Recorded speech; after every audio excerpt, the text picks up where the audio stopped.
most intense, thrilling, electrifying sport on the planet. Mixed martial arts.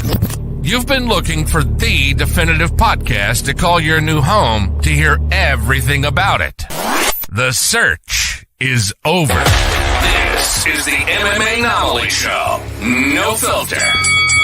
Bringing you the hottest MMA breakdowns straight from the heart of the octagon. This show is all about MMA breakdowns. For fans, by fans. We're talking UFC, MMA, and the occasional big boxing match. We'll bring our unique take on how these fights are going to play out and who we think are the best bets. Welcome to the MMAnomaly Show. No filter. And now your hosts, Olin, a.k.a. MMAnomaly, and Emiliano, a.k.a. Jive Turkey Nano.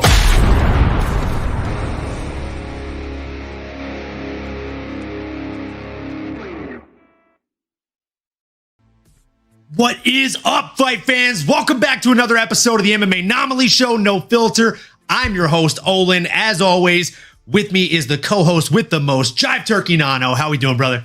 We are doing great. It is a Sunday. We are switching it up on y'all today, but great to see you, brother.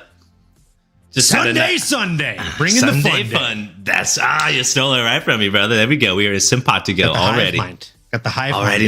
Already know, baby. You know, we're tapped in. We are tapped in, folks.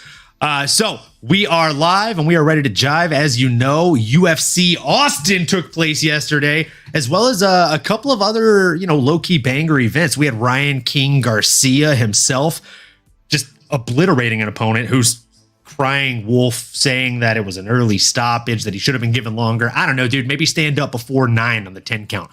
But we'll get into that whole thing a little bit later.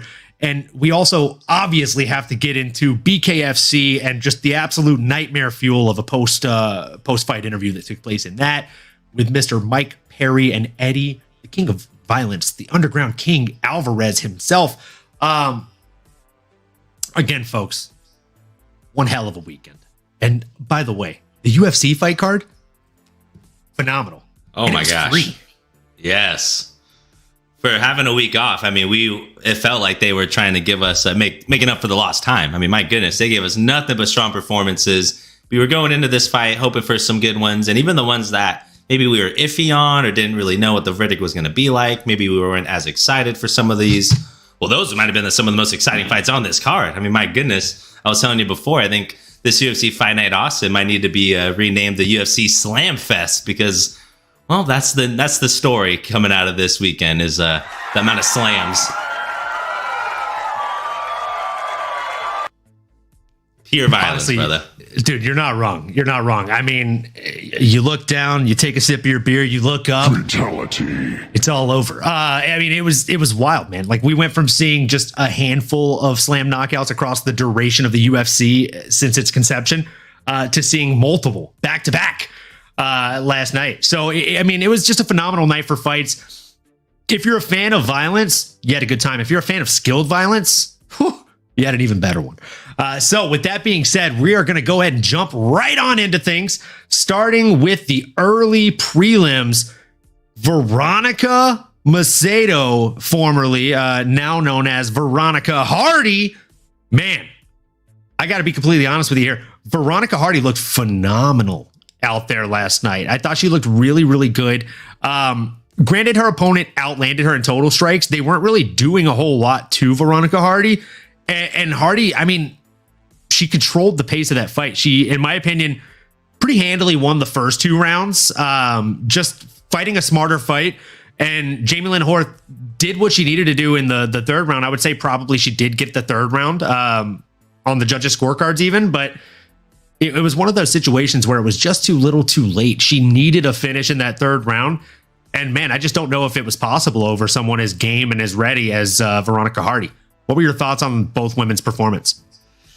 Yeah, I thought both women definitely showed out. I think to start with the winner, Veronica Hardy, like you mentioned, came out guns blazing, was able to show her sharp footwork, her speed, was able to land some key punches during those exchanges.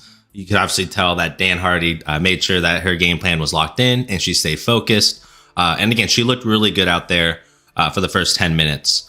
Now, where Jamie Lynn Horth, and unfortunately, this was maybe a fear of mine going into the fight, was how is Veronica going to do against the bigger, stronger fighter?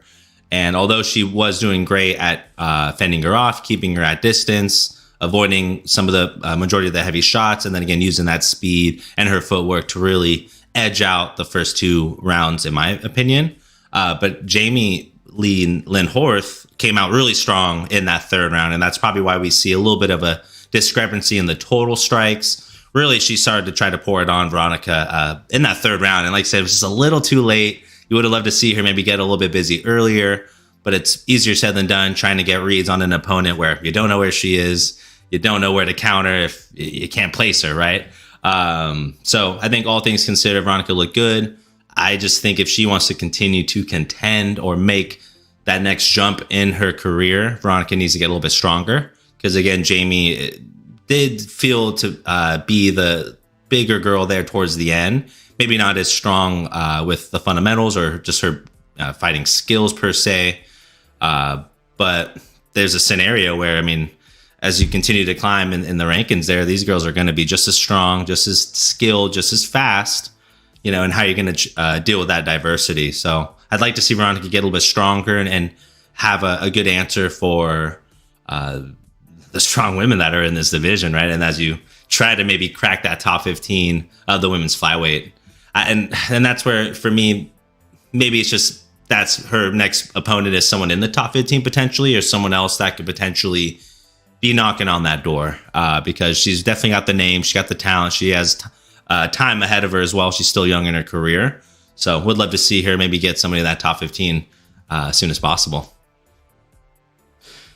Completely agree with that. I'd love to see her get somebody in the top 15. I think it's about darn time, you know. And I think she's going to be more than game for anybody that they give her. But she'll be a lot happier to sign that contract if it is someone with a number next to their name. Moving into the next fight, we had a welterweight bout between Jared the Night Train Gooden coming in against Wellington Turman, and man. I think we took the over 1.5 on this one. That hit. So it was a submission in round 2, about 1 minute and 11 seconds in by Jared Gooden, aka the Night Train. I believe the story is his father used to either animate or write comic books, and that's where he got the idea for the Night Train. He wanted to, sound like a superhero, and I'll be damned if he doesn't look like one too, man. He looks like his dad drew him from a comic book. Shout out to the Marvel shirt here with Nano. Let's go live Jive. So yeah, man, the Night Train has not had an easy UFC career or an easy MMA career for that matter. So he came out there against a very game Wellington Turman in round 2 after weathering the storm. He landed big shots himself in round 1, but man, it was not one-way traffic. He ate 37 significant strikes, even though he landed 53 himself. I mean, he was eating. He was eating, folks. And there were quite a few times in that fight where I was like, oh boy, he might go down here, folks. But instead, got his opponent down and he got the rear naked choke. So very, very impressive win. Excited to hear, or rather intrigued to hear what you thought of his performance, as well as what you thought of Wellington Turman's performance. And also, do you have a name on the tip of your tongue for him? I think I might have one myself. Nice, brother. Yeah, I mean, this was a fun one. I felt like this was a slobber knocker fight. And what I mean by that is just get 2 guys that went in there, almost like a drunken bar fight, left everything out, threw caution to the wind and said, you know what, we're just going to go in here and see what the last man standing is. Very gladiator style. This is a slobber knocker fight that we had here, folks. Very back and forth. We got a lot of, we need a dictionary for the MMAnomaly No Filter show here. We have so many words and expressions that we have that we tend to use. But Schlobberknocker is the newest one here that we're adding on. Again, it was a fight that went back and forth. It had ups, it had lows, it had some good technique, had some fun exchanges.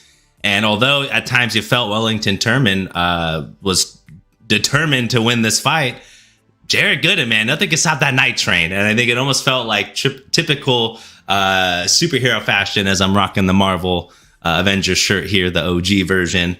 It just felt like Jared Gooden needed to get punched a little bit, had to feel what it was like, and that almost gave him that extra fuel to dig deep. And the reality was both these guys were fighting for the UFC careers. I mean, both of them are coming off losses, multiple to be, on both ends. So you knew that they were going to be coming in with basically like back against the wall, like those hungry lions, like they say around here as well. But again, although Wellington Turner stylistically looked really fun, he was throwing the flying knees. He landed really early, had chances to put Jared Gooden out. The reality is, Jared is just too gosh darn tough. Was able to dig a little bit deeper and was able to find the chin, hurt Wellington, and then, like you mentioned, get to that submission in the second round, which was a thing of beauty. One of the funner fights of the night. I don't know if this one fight of the night, I don't believe it did, but early on, I remember thinking this could have been an easy potential. There are some funner ones later on, most definitely that earned that title. But again, Wellington, I mean, was able to knock Jared down, but Jared, man, in a true comic book hero fashion, was able to come back from the deepest depths of the darkest place and find a way to become victorious. I don't have any names out top of my head for the welterweight division. So stacked, so many talented fighters here.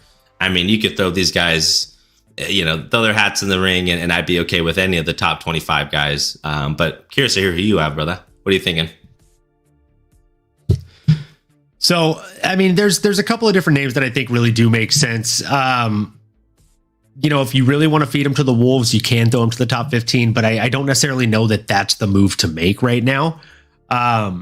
He did have a very, very impressive win.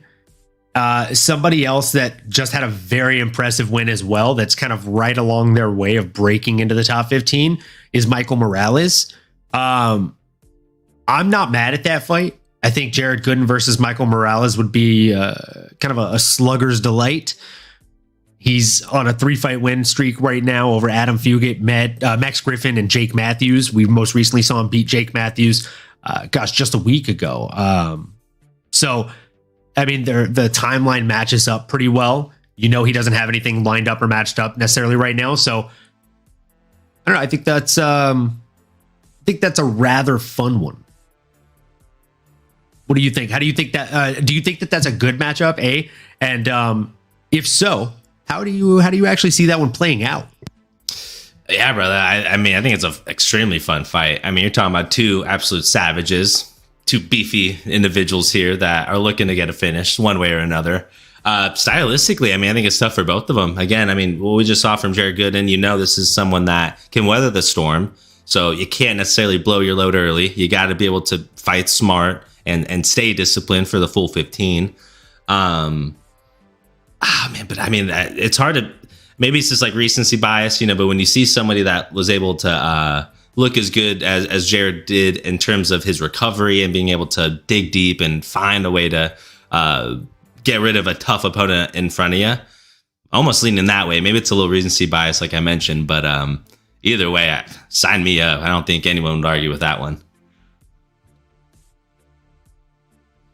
Yeah, I mean, I just think that'd be a really, really fun match, man. Again, striker's delight. Everybody wins as far as the fans. Highly damaging fight, I think, for both guys. This next one, I'm going to let you take the lead on because I have quite a few thoughts on this one.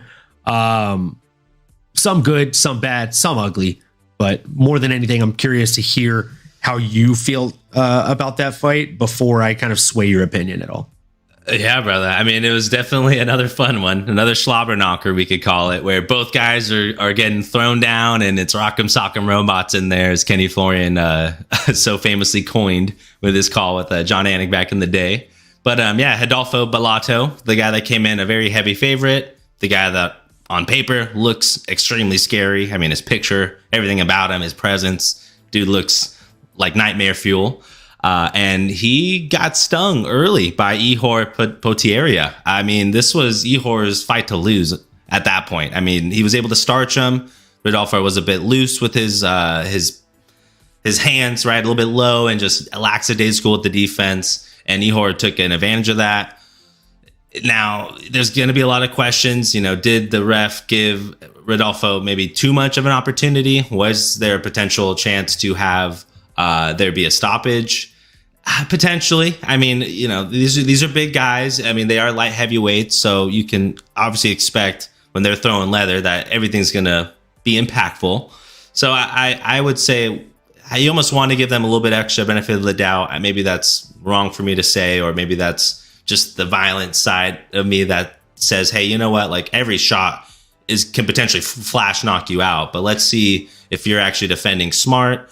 If your hands go limp, or if there are any of those clear signs, which we're going to break that down a little bit later, I'm sure, on what that line might be and how much you want to give.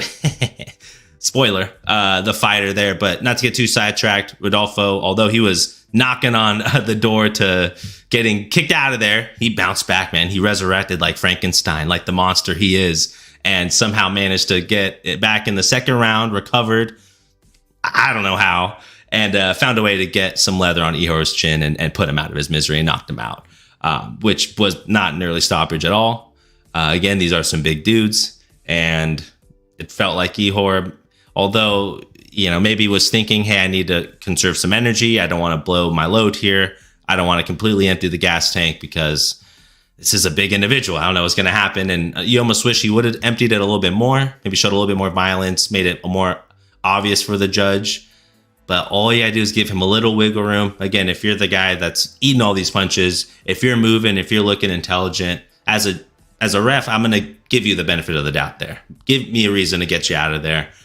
And Rodolfo did that to Ihor. So again, both guys had glimpses of awesome striking, bad defense. But when it was all said and done, Rodolfo is a savage, able to dig deep. And this is somebody we might be talking a lot about here. Again, he did come from the Dana White Contender Series. His only loss is to another stud Brazilian. So if he can put some of the defensive things together and maybe focus up, someone we're hearing a lot more of, brother. But what are your thoughts on it? I know you wanted to sway me. Talk to me now. So, I mean, I feel like in this fight for Rodolfo Bellato versus Ihor Potieria, I thought the fight could have been stopped at least 3 to 4 times. Truly, I feel like the fight could have been stopped at least 3 to 4 times in favor of Ihor. I thought he did enough to get the stoppage. He was just going to pound town on his opponent, quite frankly. And it was, it was not pretty. It was not fun to watch. He was getting the crap beat out of him to the point to where afterwards, after the fight, he was interviewed and he even said himself, he didn't know what happened. Probably because he was heavily concussed in that fight. He got the crap beat out of him. His head was bouncing off the mat. I literally, pretty sure I saw him go to sleep twice in that fight. Eyes rolled in the back of his head bounced off the mat. And crazy good recovery time. Came back, was able to get the TKO over Ihor. I don't know. I thought that this was Ihor's fight to lose, and the ref didn't do him any favors.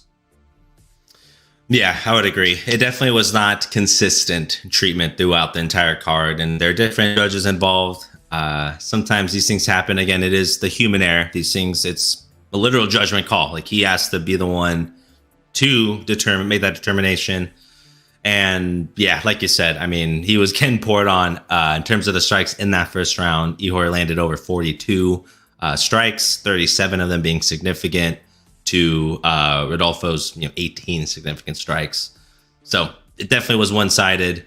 And again, it's tough, right? I think you either gotta be crystal clear about it, right? Like you said, like, okay, maybe after, or okay, hey, you give him one freebie, but that second time around, if he gets into a similar position, maybe even just for the best interest of the fighter, maybe I'm gonna be a little bit quicker on the draw that second time around, especially if it's in the same round.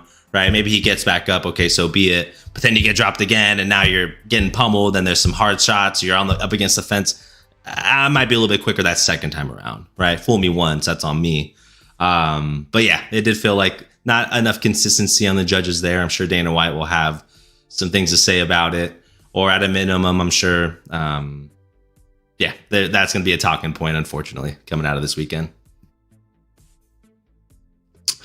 Yeah, I think there's just a number of times where the fight could have been stopped, and it's a shame because I think both fighters took unnecessary damage as a result, and maybe the wrong fighter won as a result too. That being said, I don't think we need to pick who's next for Rodolfo Bellato. I don't think that was the most impressive win for him, other than his kind of, I guess, recovery time, call it. Or ability to get hit back to waking up and have the wherewithal to flip position and get the finish the way that he did. Which none of those strikes were big strikes on Ihor. He was just, he basically looked like he was jacking off a ghost, bro. Like he was just like Oh, they were pitter patter little baby shots. They weren't doing anything. And I mean, that's the guy that ended up getting the win. What are you doing? So wasn't necessarily thrilled with that, but I digress. Good on you. You were able to survive the onslaught of Ihor Potieria, and you got the win on paper. I am more excited to see what Ihor does next. That right hand was an absolute piston. It was firing so quick. I just think if that kid continues to get sharp, he's going to be a problem for a lot of the division. And I digress. That was one of the more exciting light heavyweight fights we've seen in a very long time. So moving forward into the most exciting weight class in the entirety of the promotion, the lightweight division, we had Drakkar Klose coming in against good old smoking Joe Solecki. Joe Solecki did exactly what he needed to do right away. Shot for the takedown. I thought for sure, like, oh man, beginning of the end here, guys. This guy's going to absolutely get it done. He's going to just sap the muscles and striking power of his opponent in Drakkar Klose and slowly but surely get that win. I was wrong. That is simply not what happened. Instead, Drakkar Klose got a crazy little reversal, got top position. He, I believe, was about to get armbarred, and we saw, oh boy, we saw something we haven't seen in a very, very long time. We saw something that we haven't seen done since, I don't know, Rampage Jackson did it in like the Pride days. We saw a crazy slam knockout. Nano, tell the people what your instant reaction was to that, because they already saw my reaction live to it last night, I think. That's right. No, never mind. That was the preliminary card. So no, they didn't see my live reaction to it. But I mean, you're hearing. I mean, I was stunned. It was wild. Yeah, it was wild, man. Yeah, I mean, probably similar. I think I screamed out loud. Yeah, I think similar to a lot of people. I mean, my initial reaction is, oh, he's gonna get armbarred, and then as soon as you see him lift up, and honestly, I feel like we've seen this. I mean, you tell me if it's like an over under. Maybe we've seen this at least like 10 times over the last few years. Like in terms of someone in an armbar and someone going to try to like break out of it and slam their opponent on the ground. We've seen them attempt to do that like a handful of times in the last 10 years, but I mean, like, not to this succession and not to the point of them getting knocked out like this. I mean, like, Drakkar Klose knocked him senseless. Yeah, I guess Andrade got Thug Rose, but it wasn't an armbar, was it? It was like, or was it? It was either an armbar or a triangle choke, an arm triangle. Yeah, but I think it may have been an armbar. I think it was an arm triangle that she then switched to an arm triangle, or vice versa. And then, yeah, but she slammed her like on the top of her head. Like this guy slammed. Down. He slammed Joe on the side of his head. Yeah, and you just saw it bounce with concussive force. And you just know his brain probably felt like scrambled eggs. Oh, brother. I mean, yeah, as someone that played a lot of football, I mean, I've been, I guess, side busted, or I've been, hit from the side without seeing it, blindsided. That's the word I was looking for. At practice, even, like with no helmets, there was like a drill we were doing one time. I got hit, concussed. But in the game itself, I mean, these things happen. But yeah, this was pretty brutal to watch in terms of seeing him go up, knowing that all of his limbs and all of his momentum is leaning up against Drakkar's arm, who's then slamming him Hulk style back onto the canvas. And yeah, I mean, no cushion. It might have only been a couple feet off the ground, but it doesn't take much to knock you senseless. And yeah, the side of the head, I mean, you see his entire thing bounce like a basketball off the canvas. And was immediately out. I'm glad he didn't really need to throw any more successive shots after. Good quick stoppage there by the ref, since we've been talking about that recently.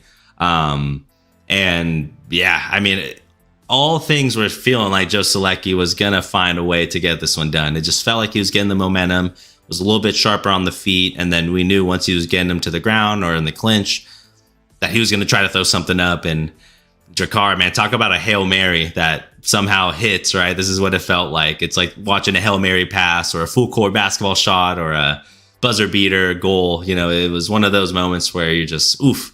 your heart goes out to him. I think my face was probably like just very shocked and oh my god, oof, oh no, no, don't hit him. Okay, he's out. Yeah, felt bad for Joe Selecki because leading up to that he looked really good, but Jadar Close, man, I mean, hey, great win for you. I don't know if I have anything next for you. He did have one of the best call outs after. He did not mention a specific person he wanted to fight. He just said, give me the easiest fight. Give me the easiest fighter. I want to make money. So I could appreciate that. It felt very, very much like the DC call out. I don't know if you remember DC doing that, but DC literally did the exact same call out. They asked him, who do you want next? And he's like, I want the easiest fight. I want the easiest fight in the UFC. Give me Ryan Bader. Nice. Because like Ryan Bader kept showing up at the press conference saying like, I want you DC, blah, blah. And he literally stood up at one point. He's like, dude, I'm going to tell him I want the easiest fight. Give me Ryan Bader. And so after he won his next fight, he's like, I want the easiest fight in the UFC. Give me Ryan Bader. And you're almost expecting that, like someone to be on the other end of this call out. But nope, it was just, I just want some money. Give me the easiest guy, period. Thought that was pretty funny. Yeah, I thought that was absolutely hilarious. I was really hoping there was going to be another name attached to it at the end, but we didn't get a name, so a bit bummed about that one. But I digress. It was still a really, really fun fight. Drakkar Klose, he did his thing. His little his excitement to want to land that extra unnecessary strike was comical. I don't know why it was so funny to me, but it was very fun. It was very, very funny. It was almost childlike, his excitement in there, man. So yeah.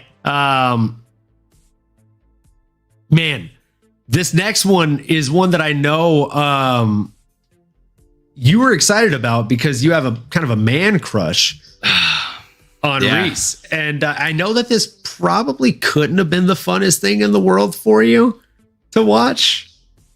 Nor was reading your text right after about how excited you were that happened to my boy, man. Yes, it was a tough one to watch. And yeah, we did literally just see this happen right before. And what I mean by that is our boy Zachary Reese, the hometown kid, fine in Texas. He came in with a beautiful 12-gallon cap, man. And hard not to root for the kid, right? The first fighter in his backyard looking to make a statement. And, boy, he went up against this dude that looks like the guy from Full Metal Jacket. What's the dude in? Give me a second. But the guy that goes crazy, Full Metal Jacket. You movie fans are good. Yes, Kingpin. Vincent D'Onofrio. Yes. So this guy goes Full Metal Jacket in there, and Cody Brundage, man, fighting for his life, fighting for his UFC career, coming off a couple losses and fighting the golden child here in Zachary Reese. They had some good exchanges, but to be honest, Cody did look really strong. I mean, he basically just went in there and bulldozed him. Zachary was slick. He was looking to find, his way around and found his way to an arm. Was going to capitalize. I got excited. And then again, like deja vu. I mean, literally right after we just seen this happen, sure enough, you see Cody Brundage lift up. You see Zach Reese holding on to dear life, and then it paused, and then that meme of it was at that moment that he realized he fucked up. Boom! Zach gets slammed down. Lights are out. There goes the dream. There goes my parlay. There goes my man crush. I think I squealed a little bit like a schoolyard girl because felt like my man got. Yeah, it was bad. It was bad to watch. You hate to see it. And 2 in one night. I mean, this was a slam fest. I did not see that coming. I'm speechless, brother. I don't even know what to say. I mean, that slam had me just like that ball just had me. I mean, like I am right now, just in flux, in a loss of words. Look, dude, like his coach is coming back from getting diagnosed with cancer. His grandfather just passed away literally on Thursday. Dude's got a lot of like situational things in life that he can't necessarily fight back against right now, right? So when you can't fight back against these situations in life, and I mean, the most fortunate thing for the young man is that he's a professional mixed martial artist. He's a professional mixed martial arts fighter in the UFC, in the largest promotion in the world. And he happened to be on arguably one of the best free fight cards of the year, against someone that they were trying to feed him to as a name. And he basically he took a page out of Dustin Poirier's notebook. You know, Dustin Poirier says it best: 25 minutes to make life fair. A lot of things in life you can't make fair, but in this sport, you got 15 to 25 minutes to make life fair against all odds. So he had 15 minutes to make life fair, and I mean, with all due respect, it only took 1 minute and 49 seconds, brother. So I hope you poured up a shot. I was going to say, I think I was keeping count here. This is definitely one that I owe a shot on, and I think did you select Joe Selecki? I did Selecki, Joe Selecki, so I'm pulling mine up too. But you also picked Jared Gooden too. I was on Wellington. I was Sir Wellington beef. I did. So. I wasn't gonna make you do the Wellington shot. Fair enough. So then we'll start here. I'm not big on beef, so no room for beef Wellington here. Sorry, Gordon. Cheers, brother. And shout out to Chad, Authentic Z, and Jalen. What's up, boys? And all you that are listening and not in the chat, what's up? Love to see you fellas here. And Miss Mary's definitely silently listening from another state even. So you love to see that. Absolutely. So moving into this next one, guys, or actually, sorry, I haven't even talked about this one myself. Cody Brundage, folks. Cody Brundage. A lot of folks been saying he don't got that dog in him. A lot of folks been saying he don't got that dog in him. But you know, if you take a seashell and you put it up to your ear, you can hear the ocean. Turns out if you put your ear up to Cody Brundage, you can hear, if you listen real hard. Oh my gosh, I think he's got that dog in him, folks. Oh, it's that junkyard dog too. I recognize that bark. Woo, he's got that junkyard dog in him, baby. It was nasty what he did to Zachary Reese. Reese is no scrub. You know, TLC would probably give him a shot because he's no scrub. But boy, Cody made him look like one out there on Saturday night. That guy's an absolute monster in the cage. He landed a total of 12 strikes. His opponent tried to get a sunk up armbar there. Cody Brundage said, "No, sir. I'm going to put you to sleep, and I'm going to show you why I am a UFC fighter, and you're the new kid here. Doesn't matter how many wins you have, and that you have a big 0 next to that win, next to the loss category there. That O had to go, and he made sure it did." Cody Brundage, man, again, what an absolute beast. I was very, very impressed with this young man on Saturday night. I think if he continues to fight with that dog in him, he will have a lot of success in the UFC. He is one of the nicer guys in the UFC, in my opinion, from what I've seen in interviews and heard in interviews.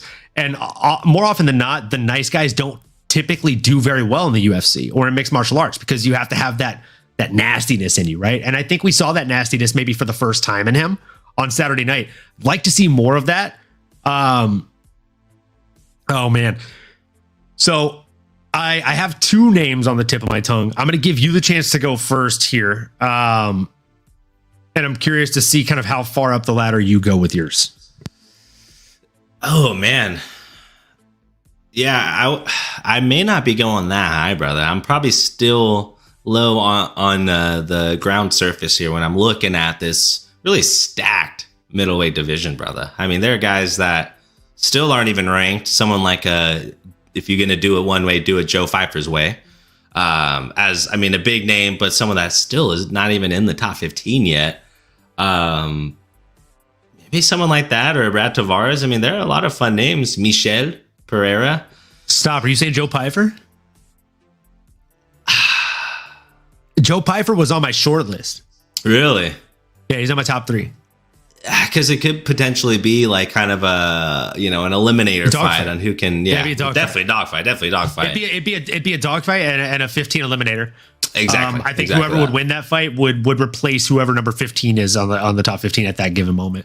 Which is Anthony Hernandez as of now, Fluffy. Who's and I think that'd be a good name to replace. I like Fluffy Hernandez. I think he's a fantastic fighter, but inactive for the most part here and pretty inconsistent in what he has done.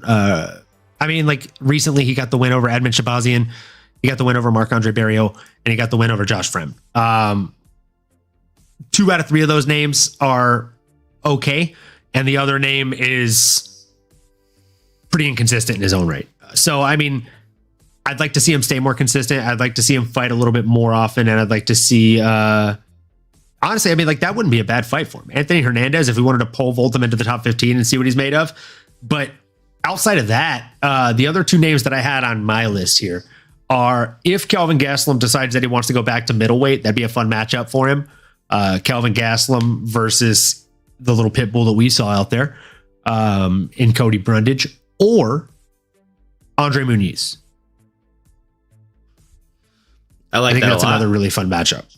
Yeah, Andre Muniz. I mean, serve up Cody Brundage against another jiu-jitsu guy. You did have some brash comments against jiu-jitsus. He said, well, against BJJ, he said that doesn't belong in the UFC. Coming from a wrestler, I get you gotta love it a little bit there. Love mixing it up. That's what he said. He says no place for it here. Sheesh. Which, I mean, I guess you can make a case when someone tries to rip your arm off and you rip their face out of rip their soul out of their body. Rip their face against the canvas. So, Pretty all things fair considered, argument to make. Yeah, you might have a point there, brother. I might need to listen. You know, yeah. So I think we're both in agreement on that one. As far as Zachary Reese, we're not gonna play matchmaker for the young man just because he didn't get the win. He didn't look bad out there for sure. He didn't look bad out there, but at the same time, I don't think we need to play matchmaker for him. I'd like to see him fight somebody outside of the top 25. Give this kid a chance to grow. I'd like to see him get one more shot inside of the UFC octagon, because though he didn't get the win, I didn't think he looked terrible out there. I thought he looked pretty darn good until the fight was over, for as long as it lasted. So it was a freak thing. I mean, I think you do reward Cody, and you reward Jakar Close for a phenomenal finish. You give him the 50K, and maybe you do open up that door a little bit for them. But you don't necessarily discredit the opponents. It's kind of a freak thing. I mean, yes, they're technically knocked out, TKO'd, but it's almost like an injury where it's like, all right, not an ideal performance. We're not going to give you that next boost, but, you're going to probably stay on the same playing field. You're not getting demoted for that, in my opinion.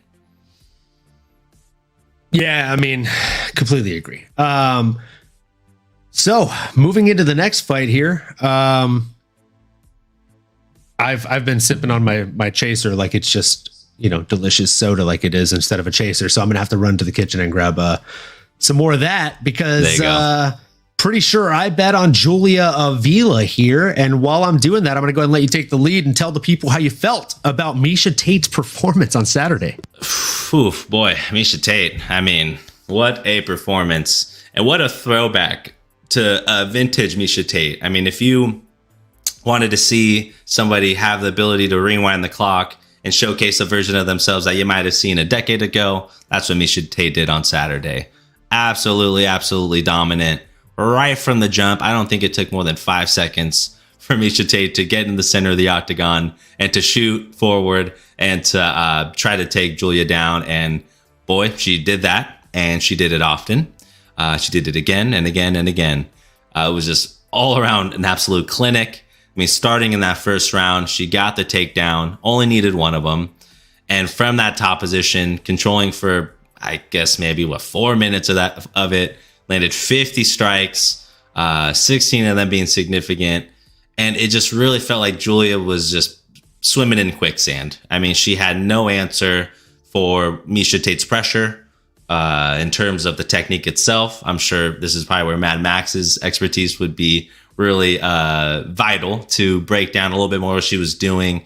But it just feels like something about like the pressure, like up on the shoulder, up in the head and neck area, to kind of keep her from moving anywhere, along with, I mean, just her placement. I mean, I just felt like, to me, that Miesha looked really strong as well. And again, when you have fundamentals and you're probably just a bit stronger than the person in there, and just they're not going to have an answer, right? They're not going to have, and if you're not giving them that out, I mean, what are you going to do, right? And that's exactly what we saw, was Miesha laying on top of Julia for 15 minutes. Like I said, she landed 50 strikes in the first round. She landed 69 in the second round. Again, only needing one chance.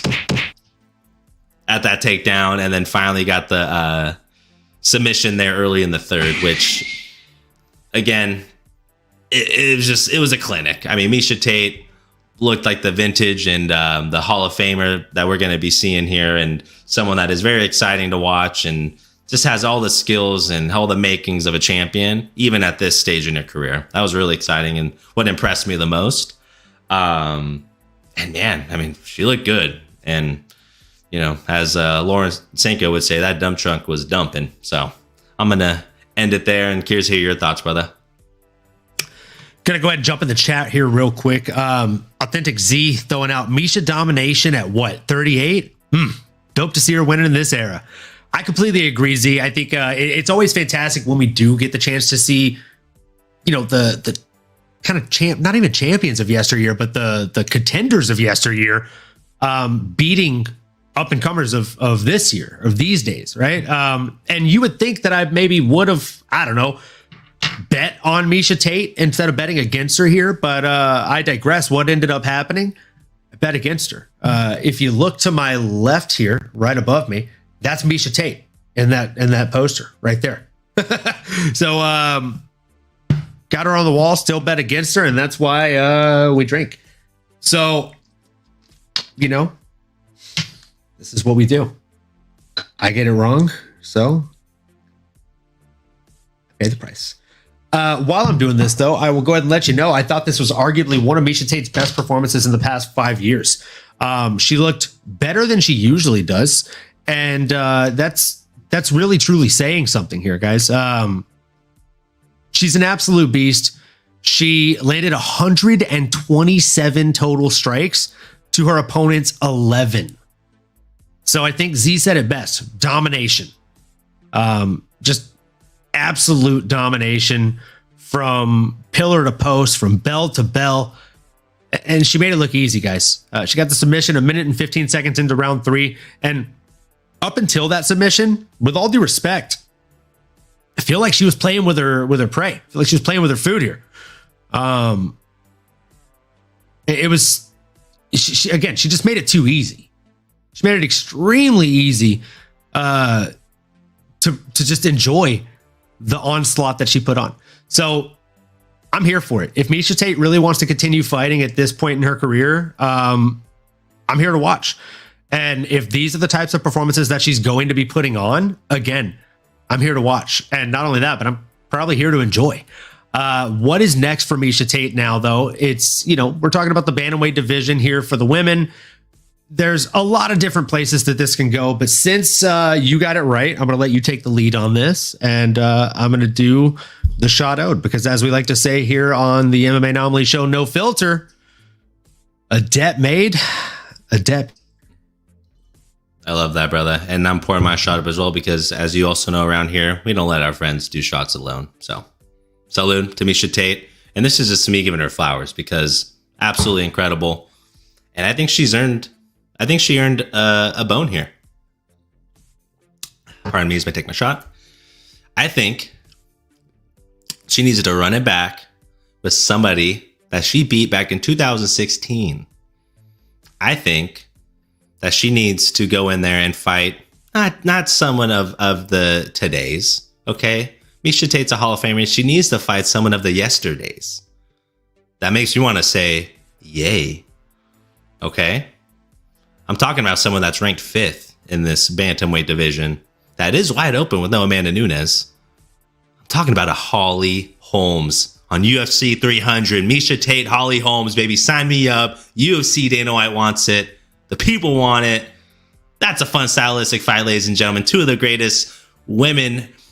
Let me backtrack. Two of the baddest mother effers to ever do it, period. Sign me up.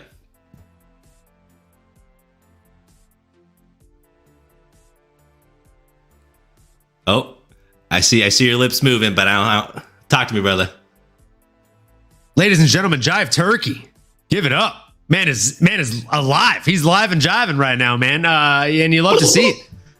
Where we at with the turkey sounds? Jamie, can you get up the turkey sounds? Oh, we got the whole squad in here today. Let's go. We chirping. Let's go. We chirping. Turkey squad. So, I mean, look, dude, I love that. I absolutely love that. I think it's a fun fight that you're throwing out there. I'm going to go a completely different direction, as you know I like to do, because it's in the name here. MMAnomaly. MMA, mixed martial arts. Anomaly. Something that's a little bit different. So I'm going to go with somebody that's unranked. I'm going to go with Ronda Rousey. I think one final fight, Miesha Tate versus Ronda Rousey in the comeback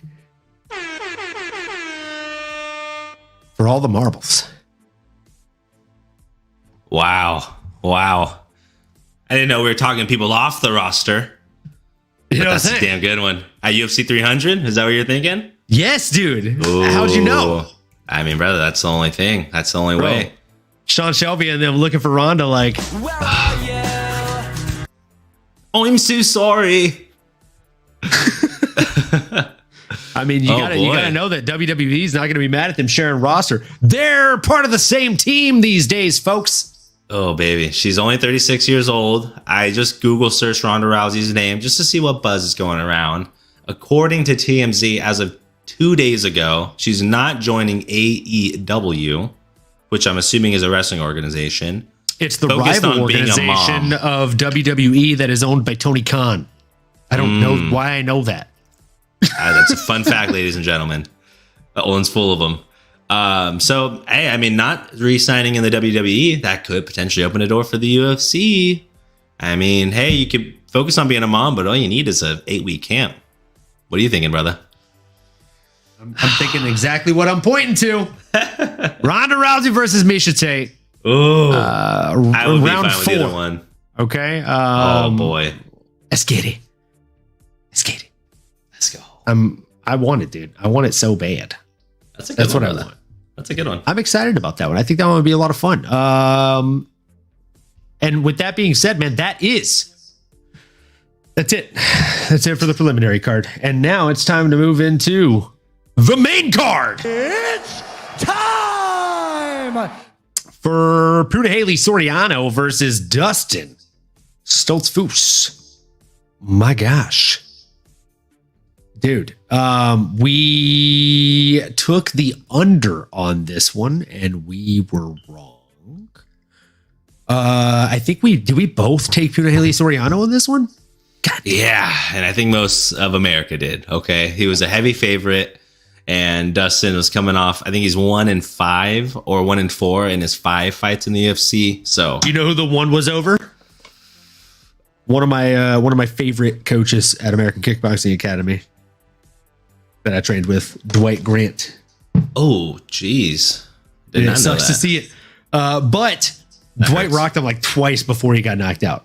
Dwight boy. is also just one of those guys who, I mean, you know, one thing about Dwight that you got to know is Dwight's gonna throw. Okay,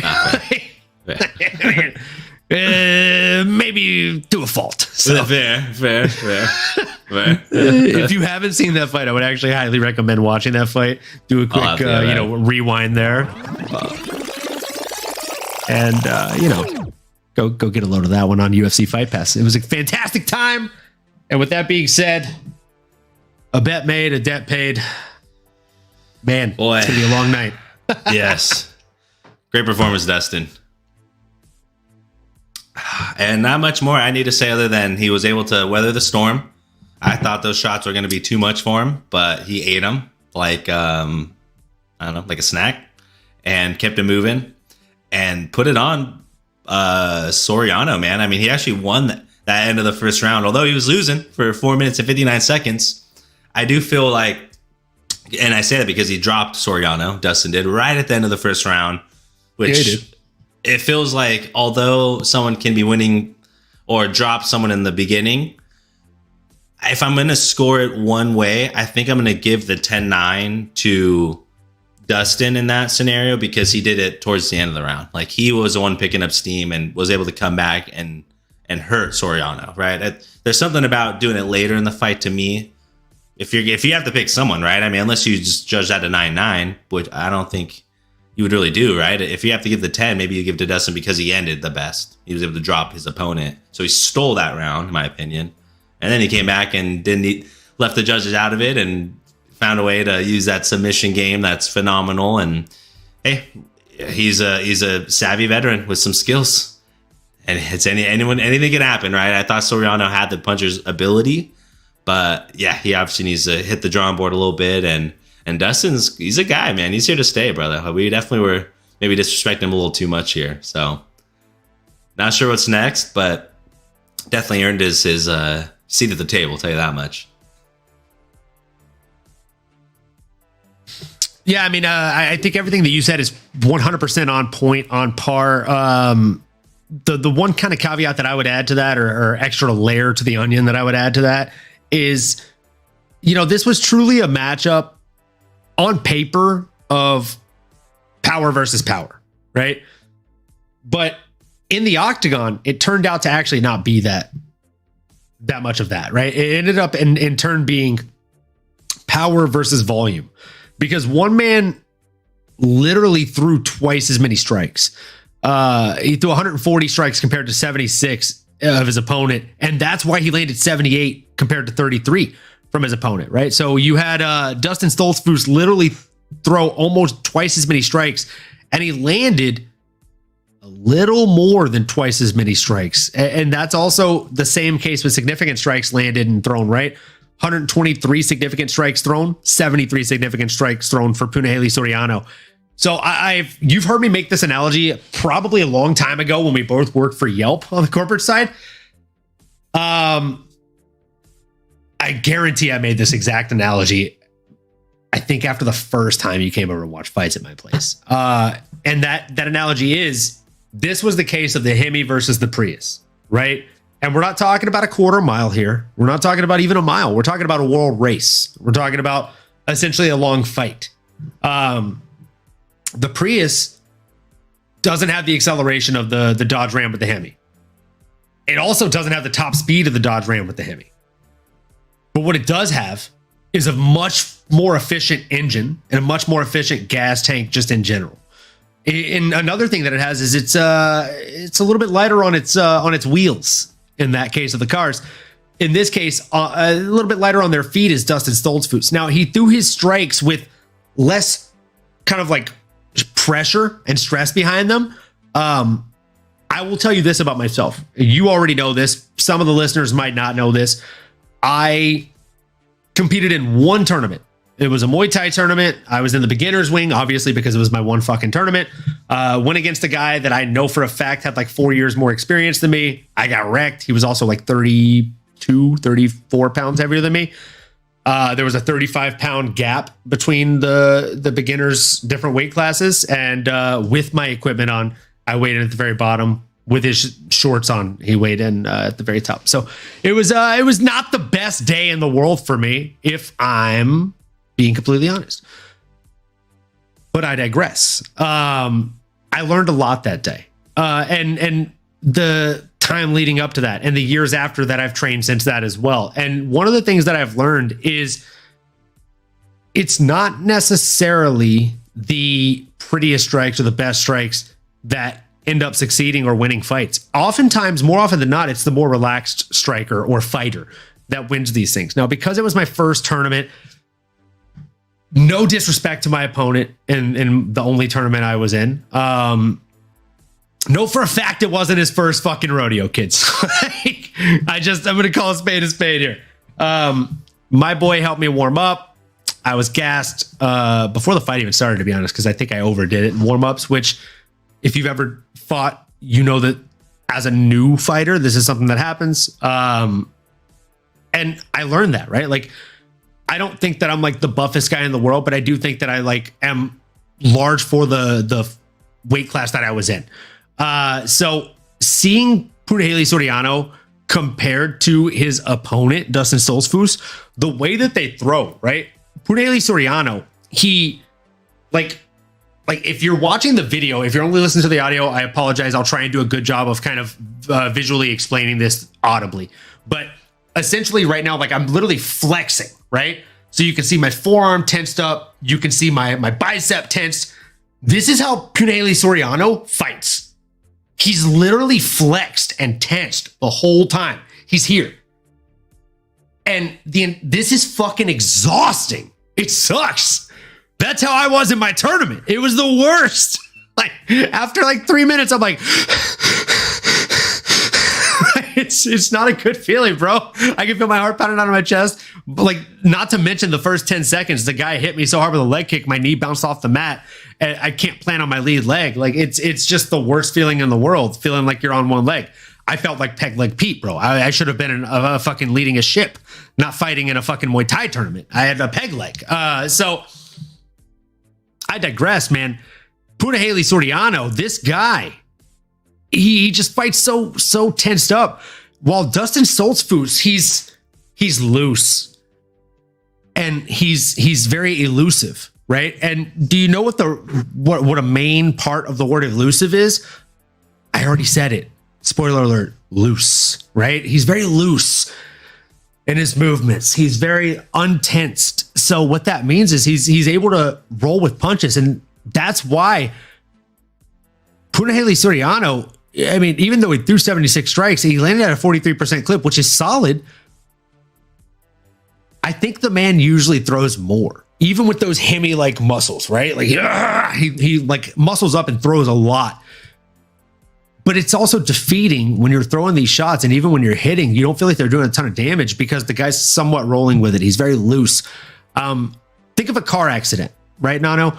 How many times have you heard this or seen this in a newscast or read on a newspaper that studies show in car crashes, if you are asleep or drunk, you're more likely to survive than if you're sober or awake because your body rolls with everything. What's the main root of that? You're loose. You're not fighting against it. You're not holding on to the steering wheel and fighting back. The sudden stop, the whiplash, that's what happens. That's what hurts you. So when you're fighting back, when you're tensing up, this is something that Nick and Nate Diaz, in my humble opinion, did the best in their heyday in the UFC. And even in that Jake Paul fight for Nate Diaz, when he was eating these shots, if you're throwing a right hook, right? He's literally seeing it coming and he's rolling his face before it even connects.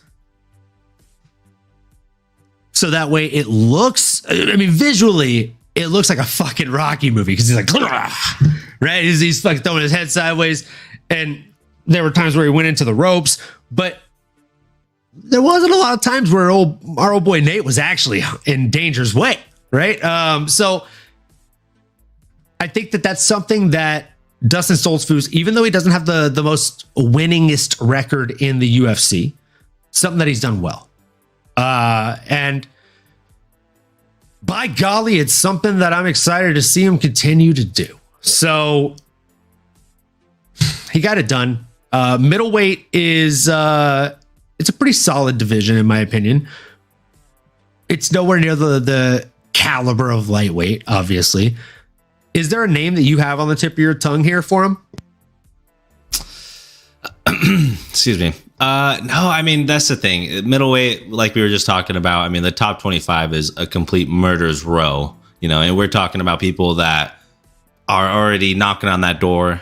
So for me, I think at this stage in Dustin's career, you know, anyone's game, right? You can look at some older savvy veterans, people that have been around the block and maybe coming off a loss or even coming off a win as well, to kind of give them both a reward. But nobody off the top of my head, brother, unless you have someone. I mean, kind of similar names like I mentioned last time, like a Michel Pereira or Brad Tavares, people that have been around the block but have come off wins as well, are always people that I'd like to gravitate or match up against someone else that just recently got a win. What do you think, brother? Any thoughts there? Yeah, so I actually do have a couple of names here on the tip of my tongue. The main name that I have here on the tip of my tongue is Bruno Ferreira. He's the guy that fought against Gregory Rodriguez, RoboCop. I just think that's a fun matchup. I think both guys match up really well against each other. Both like to move forward with kind of reckless abandon and throw kind of big shots. But as I stated, Dustin is a little bit more lightweighty with his movement. So I'm here for it. I think that's a solid match. And Other than that, the other name that I have on the tip of my tongue here is, and nobody's going to like this in the chat if anybody's listening right now live, but Chris Weidman. Ooh, okay. Is Weidman fully back, or what are you thinking? I thought Dana didn't want to see him fight anymore. Yeah, I mean, Dana said that about a lot of people that have fought. Fair. So, Fair. with all due respect, let's just call a spade here. If we want Weidman to have another fight, if Weidman wants to have another fight, and if we want Weidman to have a winnable fight, this is probably the one, dude. Yeah, it's not a bad one, brother. I mean, he's making a name for himself, obviously getting this win last Saturday, and maybe Chris will send that dotted line. We'll see. It's a good call out. And rare occasion, this next fight was a Legends fight. I'm gonna let Nano do the whole lead in and fighter names and just tell us your fucking breakdown, Nano. How'd you feel about this next fight? Let's go. Appreciate it, brother. Breaking down, like you said, a legend fight here with my guy, Clay Guida. Short hair Clay, that is. Not, Tarzan length hair, Clay Guida. Squaring off against a Joaquim Silva. And this was a fun 15 minutes, man. Clay Guida did have his chances. He had some moments. But overall, Joaquim Silva was able to use his youth, able to use his strength, his ability to, withstand the barrage of takedown attempts that Clay, which again, I give him props, man, in the second, third round, throwing him out there, doing the best he could, but just wasn't getting the success he was looking for. He was eating shots constantly. But, Clay Guida, man, at this age, to have that kind of chin, to be able to weather that kind of storm and still look that competitive, really, I think to me, was probably more impressive than Joaquim Silva winning this fight. And what I mean by that is Joaquim just didn't look dominant enough. He gave Clay too many opportunities. This is a grizzled veteran. I know it's someone that is hard to put away. However, it's not impossible. I mean, he's an older veteran that, if you're trying to make a name, you do so by coming out aggressive, coming out with violence, and trying to get him out of there sooner than later. Or like we like to say around here, you don't play with your food. You get in, you get out. It's all business, and you take care of it. But it just felt like, Joaquim, flashes look good, but not necessarily great.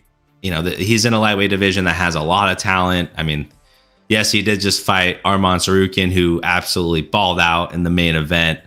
But other than that, I mean, he looked okay there, but again, just looks okay here. To me, I don't know what you do next with them. I guess it's just one of those things where, I don't think he's earned that spot, let me take a step back. I don't think he earned the right to take a stab at the top 15. Joaquim Silva is not deserving a top 15 shot yet. Thank you, brother. I got you, brother, with the rewind. I don't think he's deserving of a top 15 shot yet either. And I mean, oh man, it's hard when I let you lead in and you're so damn good of a co-host, because you basically steal all my thunder. That's why I usually take the lead, because I can't have you fucking stealing the left, the red side, So that being said, I think everything that you said was 1000% on point here. I think Joaquim Silva, though he looked good in the fight, he didn't look great in the fight. And again, this is the MMAnomaly Show, no filter. And we like to call spades here. Okay, Clay the Carpenter Guida, I don't know if you guys know this, but he's 41 years old. Okay. He went in there against Nito BJJ, Joaquim Silva, and Nito. Joaquim Silva, he's fantastic, but he's also 34 years old. That's a phenomenal difference as far as mixed martial arts years. Like regular years, not a big difference at all. MMA years, that's pretty tough. So we're talking about we're talking about quite a bit of a difference here. And Guida, as Authentic Z pointed out in the chat, shout out Authentic Z, guys. Give him a follow on Twitch. at Authentic Z. Guida is mentally 22 years old. If you were tuned in last night to the live stream watch along here, be honest with you guys. I said it then. I'll say it again, folks. I literally get tired watching Guida. He's not even fighting, just doing like what he does in the background. Like, for those of you that aren't watching, like, if you've ever seen Mad TV, when Phil Lamar does the UPS guy, oh, whoa, I got your package here. That's how Clay Guida fights, and that's what I was doing videographically. So I for sure that phenomenal. Is not a word. I'm looking over here in a dictionary like, Where are you? Can't see it. I'm so sorry. So, guys, Clay Guida is an absolute monster of a man here. He's just an absolute beast. And he's also 41 years old. And of all the times that I've seen this man come out and do the damn thing, right? Like, I've seen him come out a great number of times. But can we just all admit here that him coming out, I'm sure you heard that sound. That was a beautiful sound of the Coca-Cola opening. It's one of the best sounds in the world. It's a nostalgic sound. It's solid. It's solid. It's such a good sound. ASMR. This is now an ASMR podcast. But him walking out to Pantera's Walk, pun intended. Like, it's arguably one of the best songs in rock and roll history. Fun fact. Whoa. I went to a concert with Andrea KGB Lee, who is a UFC fighter. It took place in Dallas, Texas. We drove from Bossier City, Louisiana, and it was headlined by Avenged Sevenfold, Atreyu, and Bullet for My Valentine. And they had like 6 other bands that came out from like Japan and other countries. And shout out to one of the Japanese bands, because they like came out and instead of a bass, like homie came out in a white suit and he played a cello, and the lead singer was super smashed. And he was slurring all of his words. I still listen to like 2 of their songs though, to this day. So, you know, we love him. Shout out Muck from Japan, MUKK, I think it is. But anyways, I digress. Bro, Avenged Sevenfold, okay? They were the headliners of the Taste of Chaos tour. And I kid you not, we're there, they're doing their thing, and at one point, the front man of this band, and like this was like the height of Avenged Sevenfold. This is when they first got popular, like back when MTV played music videos, dog. Like, they were playing 3 of theirs at this time. The golden days. The golden days, brother. So he comes out there, and they all had like biblical names, the people in the band. So Matt Shadows, the lead singer, he grabs the mic and he's like, "This is the most pathetic mosh pit I've ever seen in my entire life. I'm going to play this next song, and if you know the words, you better fucking sing along, and you better be smashing if you're in the mosh pit. And if you don't know the words, kindly get the fuck out." And they played the song that Clay Guida walked out to on Saturday night. And that is Pantera's Walk, right? Like, respect, walk, what do you say? It's just one of the most intense songs in the fucking world, right? Like, can't you hear the violins playing your song? I mean, it's just one of the most metal, and just like, every time I hear that song, I genuinely feel like I either need to punch a bag or punch a person. Hopefully it's Saturday, so they're sparring.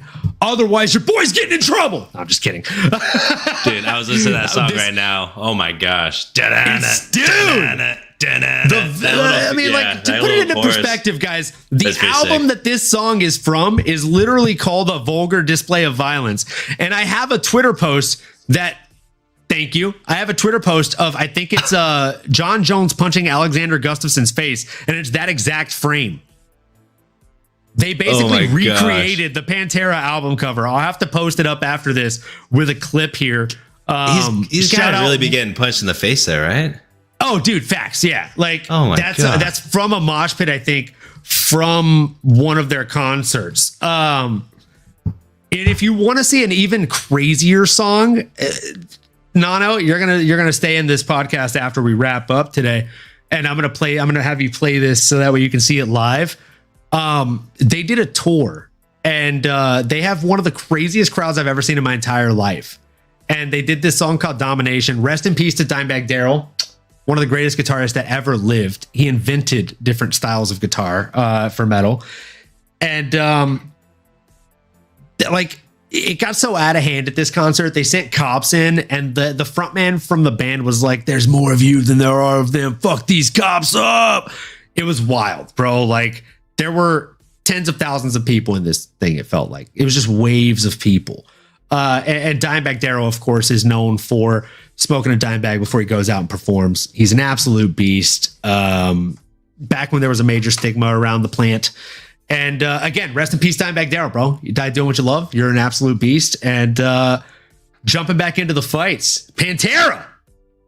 This guy walked out to Pantera. The only thing that was possibly more epic than this fight was the walkout by Clay Mother effing Guida, folks. The guy, the man, the myth, the legend, 41 years old. He came out there and he went 15 minutes with a young stud in his 30s. Okay. And let's hear it for Authentic Z in the chat again. We don't love Guida. We love his chin. Are you kidding me?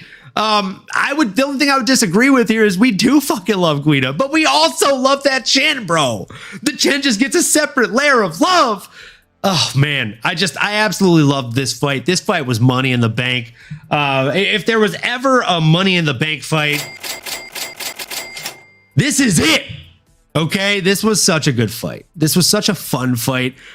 63 to 85 total strikes landed. Let's talk about significant strikes, shall we? No, let's talk about fucking significant strikes. Let's talk about 43 to 46.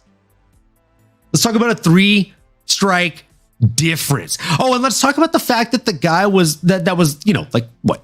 I don't know, 6, 7 years older. Let's talk about the guy that was 7 years older throwing fucking 40 plus more strikes.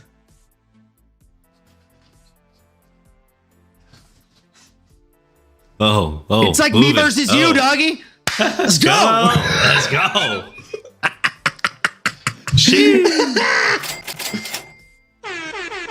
Come on. Yeah, he was moving, baby. Like me, myself, and Irene. He was out there. Well, I don't know if you saw the live stream. We made that reference last night during the fight. Nice. I did the me, myself, and Irene. Like, yeah, we made the reference. That's solid. Great reference. Great reference. I knew you'd be Very proud. accurate. Oh yeah. Oh yeah. So that being said, I don't know that I have a name that's next for Joaquim Silva. We typically reserve these for like the biggest winners of the fight. Oh my god. I saw like one word in the chat and I want to go to it, but I don't want to go to it, but we have to go to it. Authentic Z. Anyone else saddened by the fact that we have a balding Guida now? Tear. This guy is going to be fighting in his 50s. Bro, he's going to be fighting in his fucking 60s. I think they're pretty much lining up the fight for a 61-year-old versus a 75-year-old Chuck Liddell. So, I mean, we were talking about this in the live stream last night. Like, Dan from Best Fight Picks, shout out, I think it's at Best Fight Picks on Twitter. Dan Levy is hella funny, and he did a lot of my homies, the guys that convinced me to do International Fight Week this year. Nano, you're doing it next year. I hope you're fucking saving, bro. It's happening, brother. So the fellas at On Topic MMA, shout out On Topic MMA on Twitter. They had Dan Levy on their stream on Twitter this week, and he was talking about Guida, and he's all, I'm happy to see that he cut his hair. But I got to be honest, like the last time he had long hair, we could see his scalp even with the long hair. And like, that's a tough thing to see. And mind you, if you don't know Dan Levy, he's bald as fuck, like Mr. Clean bald, waxes his head. if he bends down, you could probably see your reflection because like he's a professional at that shit, dog, with the balding. He's got it waxed. It's nice. And like he does it. He looks good, dude. Like it's again, Mr. Clean-esque. So shout out to Dan Levy. But this guy straight up lightweight clowned on Clay Guida and was like, look, I've welcomed Clay Guida to the Bald Man's Club numerous times. It's one of those things that you have to embrace when we can see your head, your whole ass head. You got to just kind of embrace it at some point. You can't just keep waiting. So I kind of laughed out loud at that. I thought that was pretty funny. But I think Clay Guida would look like a straight fucking badass if he did like straight shave the head all the way down, like straight razor shave, and then just kept the beard.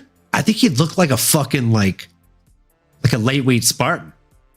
And I do mean a lightweight Spartan. He fights at the lightweight division, folks.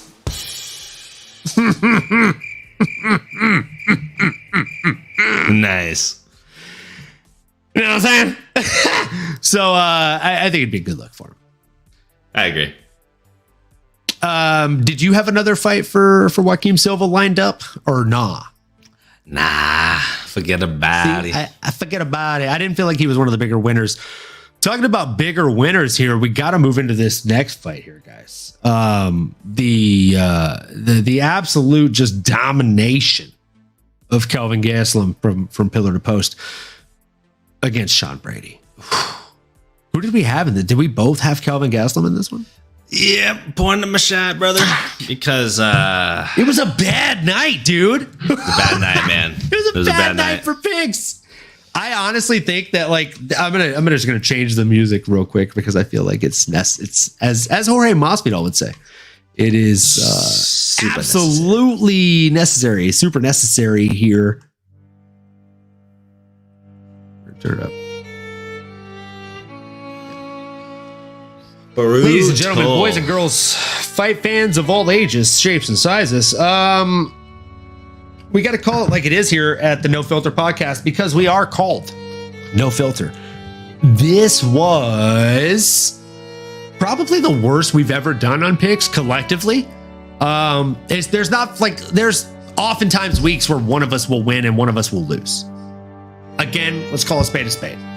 Typically, that's how it works because as hive-minded as we are, we will go against each other very often, more often than not. So it's very often that one of us will win and one of us will lose. But as Michael Chandler likes to say, one man will fall and one man will rise. But the man that falls has to pull himself up from the bootstraps. And I'll see you at the top. And that's typically what we do here at the MMAnomaly Show, No Filter. But goddamn, bro, we are both just falling out of the boat, hoping to grab onto the sidings, hoping to pull ourselves back up. Because it was just a tough night at the office on Saturday. We both lost. Doesn't happen very often. And I don't know about you, Nanokins. I don't plan on it happening again. I think we're going to do better for the last couple cards of this year. And fuck, man, 2024 is going to be our year. Cheers to that, brother. I timed that perfectly. Cheers to that. Wow. And we're back. Yeah, I just got to say, I mean, KG got his ass whooped as we're talking No Filter here, brother. I did not expect that. Sean Brady, like you said, he does look like a pit bull, but I underestimated his wrestling capabilities severely. Now, that is on me. So, my bad, ladies and gentlemen. I am just a Jive Turkey. I may act like I know it all, but I don't know. I'm talking crazy sometimes. But I don't think anyone saw that coming. And I think the one thing that stood out to me was, I think it was Bisbing on the commentary was talking about how he felt that sometimes when you cut weight, although you think usually it's all good, like I'm cutting weight, I'm going up against smaller guys, you're actually losing some of your weight and muscle and just your overall strength as well. And so I think that was kind of the maybe thing that Kelvin didn't anticipate. because Sean looks strong. I mean, he looked like the dude that used to be the middleweight that went down to welterweight. I mean, I don't know how he makes that weight and has that much muscle mass. But yeah, Kelvin just looked like the smaller, weaker, hesitant, nervous, just was not there that night. It was just not his night, brother. And all compliments goes to Sean Brady because he forced that upon him. I mean, right away, grabbing his leg, beating up on him, just finding dominant position after dominant position. Wish I could break it down more than that. Love to hear your thoughts there on maybe what impressed you from Sean Brady or maybe what didn't impress you with KG or what he needs to go back and work on. But yeah, curious to hear your thoughts, brother. I'm going to go ahead and reiterate my thoughts that I pretty much stated on the live stream here. Before I do that, I want to ask, how do you like the different background music I chose here? Is it nice? I like this. Yeah, nice, right? lo-fi Lo-fi vibes. A little lo-fi vibes. Cool. Just want to make sure you were vibing with it. Money in the bank.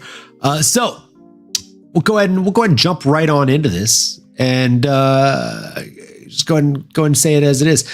I called this last night on the live stream, and I went back and rewatched it, and I was like, oh, that was actually really good. I like what I said there in the moment. That was actually really funny. So I'm going to go ahead and just fucking recycle it, because that's what people want us to do these days is recycle, you know what I'm saying? So we're going to go ahead and recycle this joke here. And that joke is that our homie Kelvin Gastelum coming out here against Sean Brady. I got to be honest with you. If Sean Brady in flower terms is a rose, then Kelvin Gastelum gotta be some motherfucking baby's breath, bro. Because only thing that can make a rose look prettier than a rose is some baby's breath. You get an ugly rose and you put some baby's breath with it. Wow, what a rose, dude. So, I mean, Kelvin was every bit of the baby's breath he needed to be. He went out there and he did the baby's breath thing. He landed 21 whopping strikes. 18 of them were significant. Kudos. 56% significant strike clip. Dude, 60% total strike clip. Can we, Jamie, can we cue up the cheering here? Thank you. So, I mean, can you stop that shit? So, we had Kelvin Gastelum going out there and doing the thing. He landed at a 60% clip, 56% on significant strikes. But you know what's better than 60%, Nano? Do you? I'll tell you, 70%. 74% is even better than that, though. And that's what Sean Brady went out there and did. He landed at a 74% clip. 97 out of 130 strikes landed. Do you understand that is fucking ridiculous and almost unheard of when it comes to MMA?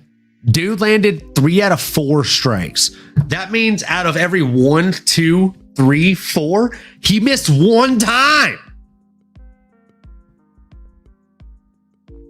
We don't like to talk crap about fighters on this podcast because that's just not nice. And I'm a fan of Kelvin Gastelum. I'm actually a big fan. I've been a fan of him since The Ultimate Fighter. I believe if Mary didn't watch The Ultimate Fighter with me that season, I went back and showed her some reruns, at the very least, of Chael Sonnen's greatest speech of all time. When Uriah Hall asked him about failure, to which Chael responded, "People will tell you the failure is not an option. Those people are liars. Failure is always an option. Failure is actually the most readily available option at all times. But the choice is yours. You can either choose failure or you can choose to fight against it and succeed."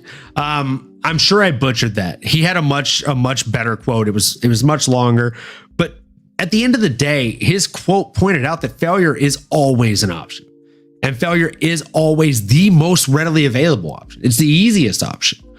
At the end of the day, we can choose to fail as soon as we wake up. Literally by not waking up, we can lay in bed that extra hour, that extra 2 hours. That is giving way to failure. That is giving way to laziness. That is giving way to so many negative tripes and tropes and all these other negative TR words. But guys, this situation though, for Sean Brady, man, he chose the opposite. Whereas Kelvin Gastelum, I was very excited for this fight because Kelvin finally came back down, speaking of tough, to the weight that he won the Ultimate Fighter on. You see, he won the Ultimate Fighter at welterweight, and then he went up to middleweight. He ballooned up. He didn't get a nutritionist, and it wasn't necessarily the best thing in the world for him. So I was really excited about this fight. I thought he was going to come out there and beat the brakes off of Sean Brady, but that simply was not the case. Came out there and he got the brakes beat off of him. He went 0 for 0 on takedowns, and he went against the Sean Brady, who went 5 for 5 on takedowns. 58% on significant strikes, 74% on total strikes. Got the submission though in the third round. Again, it very much felt like a situation where one fighter was almost playing with his food, Nano. I'm very curious to hear your thoughts on this one. I know I've kind of shit the bed here and spewed on a little bit too long with the verbal diarrhea, but this was a tough one for me. This was a tough pill to swallow, man. This makes me feel very old watching Kelvin become baby's breath instead of the roast. It does. It does. Yeah. Sean Brady is obviously someone to be reckoned with. I think that, the loss after Bilal, and that's, his only loss. Sean Brady's 16-1 at this point. It scared me. I thought, man, this guy's someone that could easily fade, but he looked like an angry fighter out there that wanted to earn the respect of America. And yeah, he beat our golden child, Kelvin Gastelum, someone you always want to root for, someone that has given us, at least myself, one of my favorite fights of all time, and that was Kelvin Gastelum against Israel Adesanya a few years back. A legendary fight. Showed his championship heart and grit. But yeah, at this stage in his career, I think the muscle mass thing, like just not having that strength, frankly, is and then just maybe some of the lack of defensive skills on the ground, the wrestling game, which I thought he had a decent wrestling game, but maybe Sean Brady's just that freaking good because he left no room for error. He gave Kelvin 0 outs.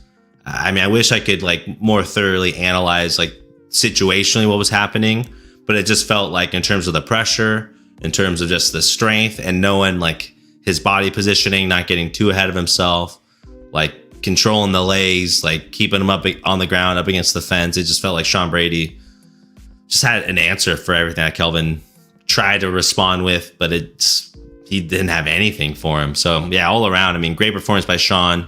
And honestly, if you're him sitting here at the 9 spot, there's a lot of busyness going on in this division, which is really exciting. The guy you just lost to is ranked 2nd now. A lot of the guys ahead of you have dance partners already upcoming. So maybe you wait until the dust settles, or maybe you try to get back onto UFC 300 if you're healthy. Against someone like a Joff Neal, he's ranked 7, so you could climb up a couple spots. He's coming off a tough loss and a fun fight against Shavkat Rakhmonov. Jeez, all over the place there. Sorry about that. Rakhmonov. But again, Sean Brady, man, I mean, that he's because so many people have dance partners. Give yourself a little bit of a break here, okay, Nano? That's a little bit of a jump. Too big of a jump? I was going to jump even farther and say maybe Gilbert Burns, but I know he wouldn't want to go far that down. He wouldn't want to go that low in the rankings, but Sean is right in the conversation now. And so this welterweight division is freaking stacked and one of my new favorites at the moment, because when you look at that top 10, it's a lot of fighters with great stories, a lot of narratives, and you never know. What do you think, brother?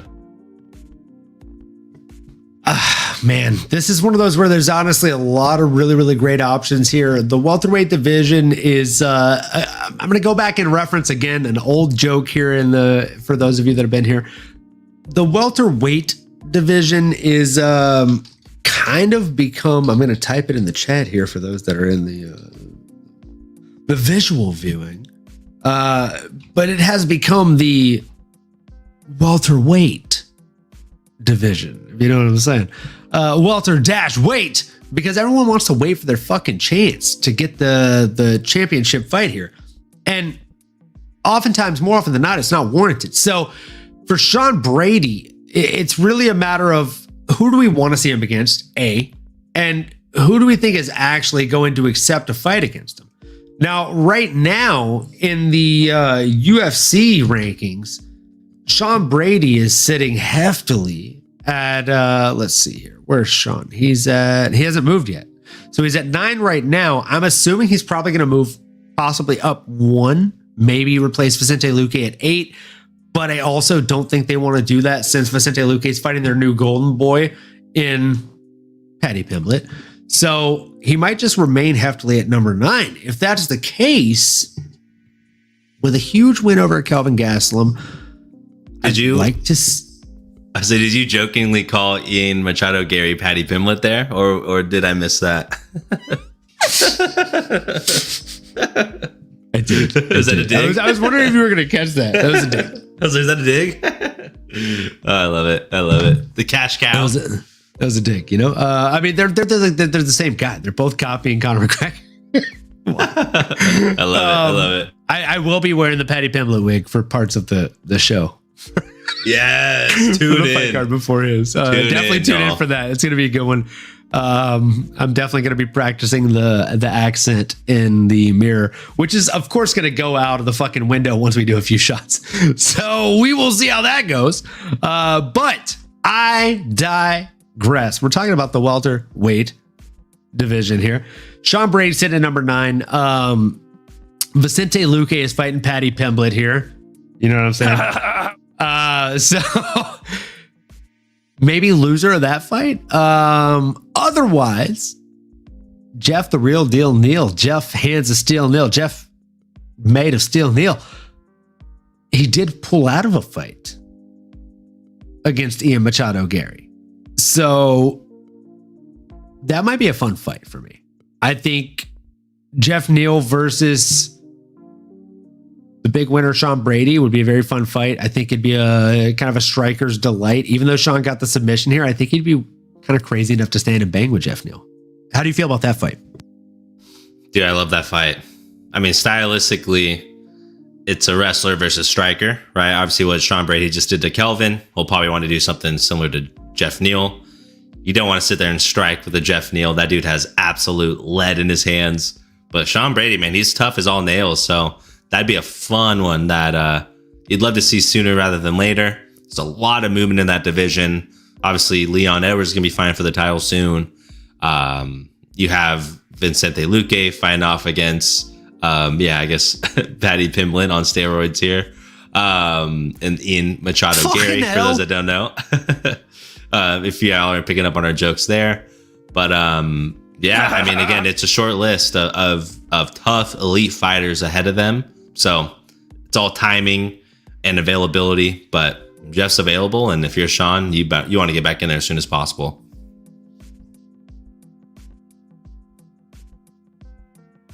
100%, baby. 100%. Man, we are moving right along.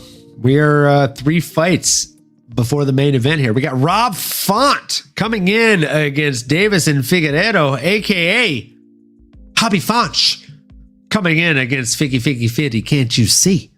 Goddamn. Gotta pour up another one here, man. I bet on Hobby Fonch.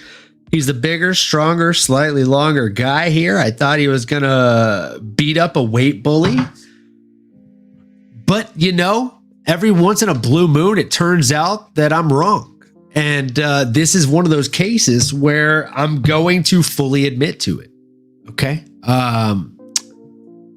Guys, I think I said previously in last week's episode that there are some fighters that it makes sense for them to go down in weight class. There are some fighters where it makes sense for them to go up in weight class. And in this one's case, I didn't think it made sense for him to go up in weight class because he's a stronger fighter at the lower weight class, much like a Conor McGregor. I didn't think that he was a Dustin Poirier-esque fighter where it would make more sense for him to go up because he'd get less chinny and more gritty. Turns out, I was wrong. He did get stronger. Made his gas tank last a little longer. Made him throw hammer fists like a King Konger. You know what I'm saying?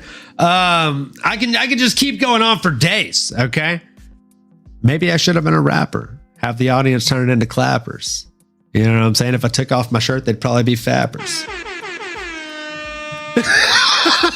I'm gonna stop. Again, we're gonna make the jokes here, folks. This is no filter.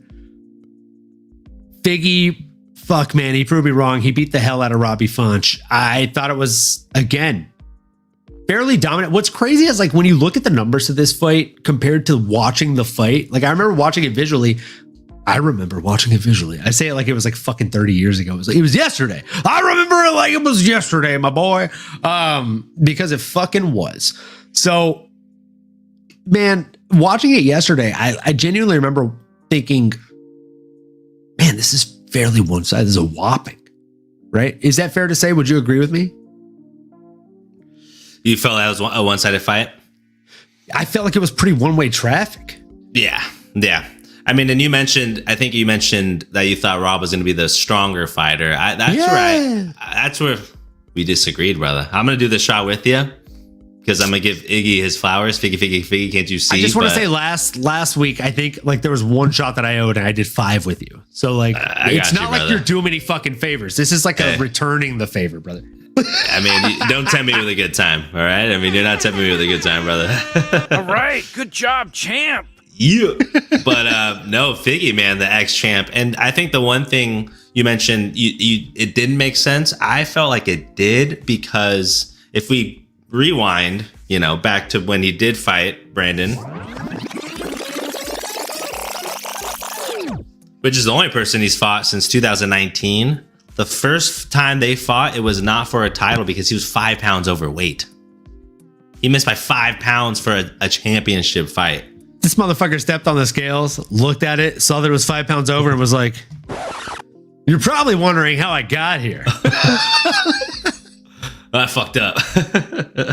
It's built stupid anyways. Yeah, so this is someone I forgot I was cutting weight. Oh, wait, I'm fighting at flyweight, not bantam? Yeah, so one of those things where he was struggling with to begin with. He was a weight bully, like you mentioned, which helped him get to that double, flyweight championship, status. And him and Brandon Moreno really etched themselves in history with their quadrilogy, which was so fun, a great era. Boy, Brandon Moreno came out on top. But Figgy looked huge. I mean, he looked just as big as Rob, if not bigger. And right when you seen him in that first round, grab a leg and take him down, that's when I knew, oh no, Rob's in it. And Rob did have some flashes though, brother. I mean, you've seen it, right? The 1-2 was landing. I think he starched or he hurt Figgy early on. But boy, by that third round, when you're thinking Iggy's gonna fade, like you've seen him do at the smaller division against Brandon Moreno, he did not fade. In fact, he looked absolutely the best in that third round. And actually hurt Rob as well. All things considered, brother. I mean, Figgy had a lot to show. I'm going to do my shot here. But was there anything else that surprised you? Or was it the wrestling? Do it together, baby. So I'm curious if it was the wrestling or just the fact that he didn't fade. Like, it was a lot of things impressed me with Figgy, for sure. So there were a number of things that impressed me about Figgy, can't you see? I knew he really wanted to impress me. He went out there and he went 4 for 7 on takedowns, right? Now, let's think about the last time that he went out there against, who did he fight last 4 times? Oh, Brandon Moreno. He fought him the last 4 times. So for his last 4 fights, right? Like he didn't have necessarily the greatest takedowns of all times. He went 2 for 11 2 fights ago against Brandon Moreno, and he went 1 for 2 against him in the last fight. So vast improvement here, moving up to the bantamweight division. So he went 4 for 7 here at a 57.1% clip. Very impressive. The control once he was on top was pretty impressive as well. And when they were standing, the way that he was able to throw, again, like This man is very much a tight fighter. Not to be confused with a typewriter. He's a tight fighter. So he's a very, very tight fighter. Keeps everything very tight. Throws down the pipe.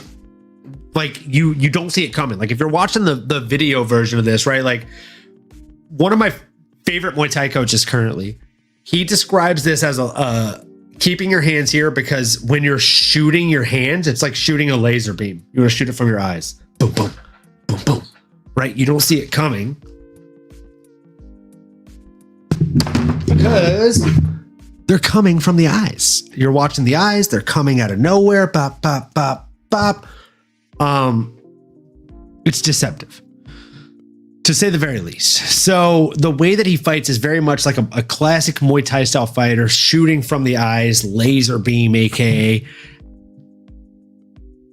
So I'm going to say two things, and then I'm going to hand it back off to you here. I'm going to tag the bell and ring the bell and hand it to you. I think I was extremely impressed with his performance. I was impressed with his performance, as GSP would not say. And I do have, as much as I don't want to admit it, I do have a name on the tip of my tongue here. Ooh. Do you want me to give my name first, or do you want to give your name first? That's the question. Ooh. I feel like I know what you're going to say. I feel like there's only one obvious name. So why don't you lay it on me, and then I'll let you know who my name is. Is there only one obvious name? And is it Peter Young?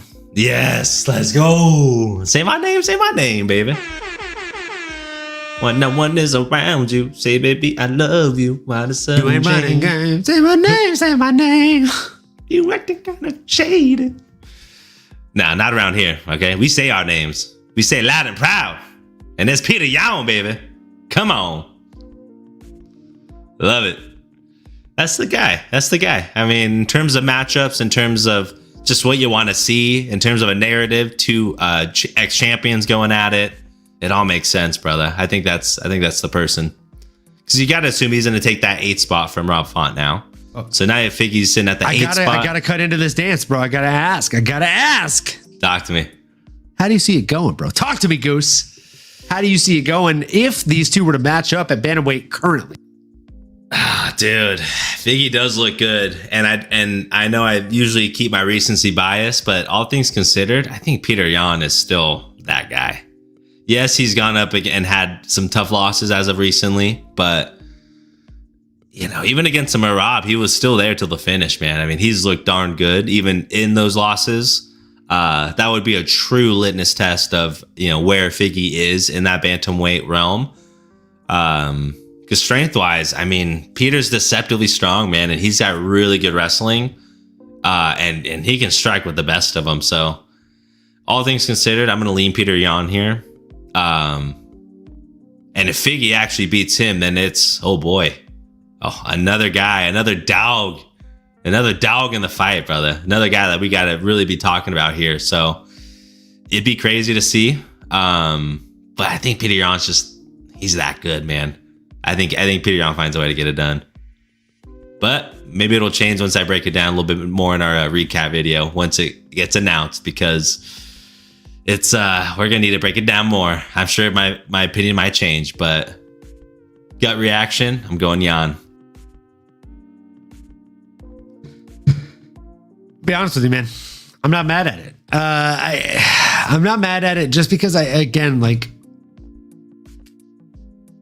Peter Yan's a beast. He's an absolute beast.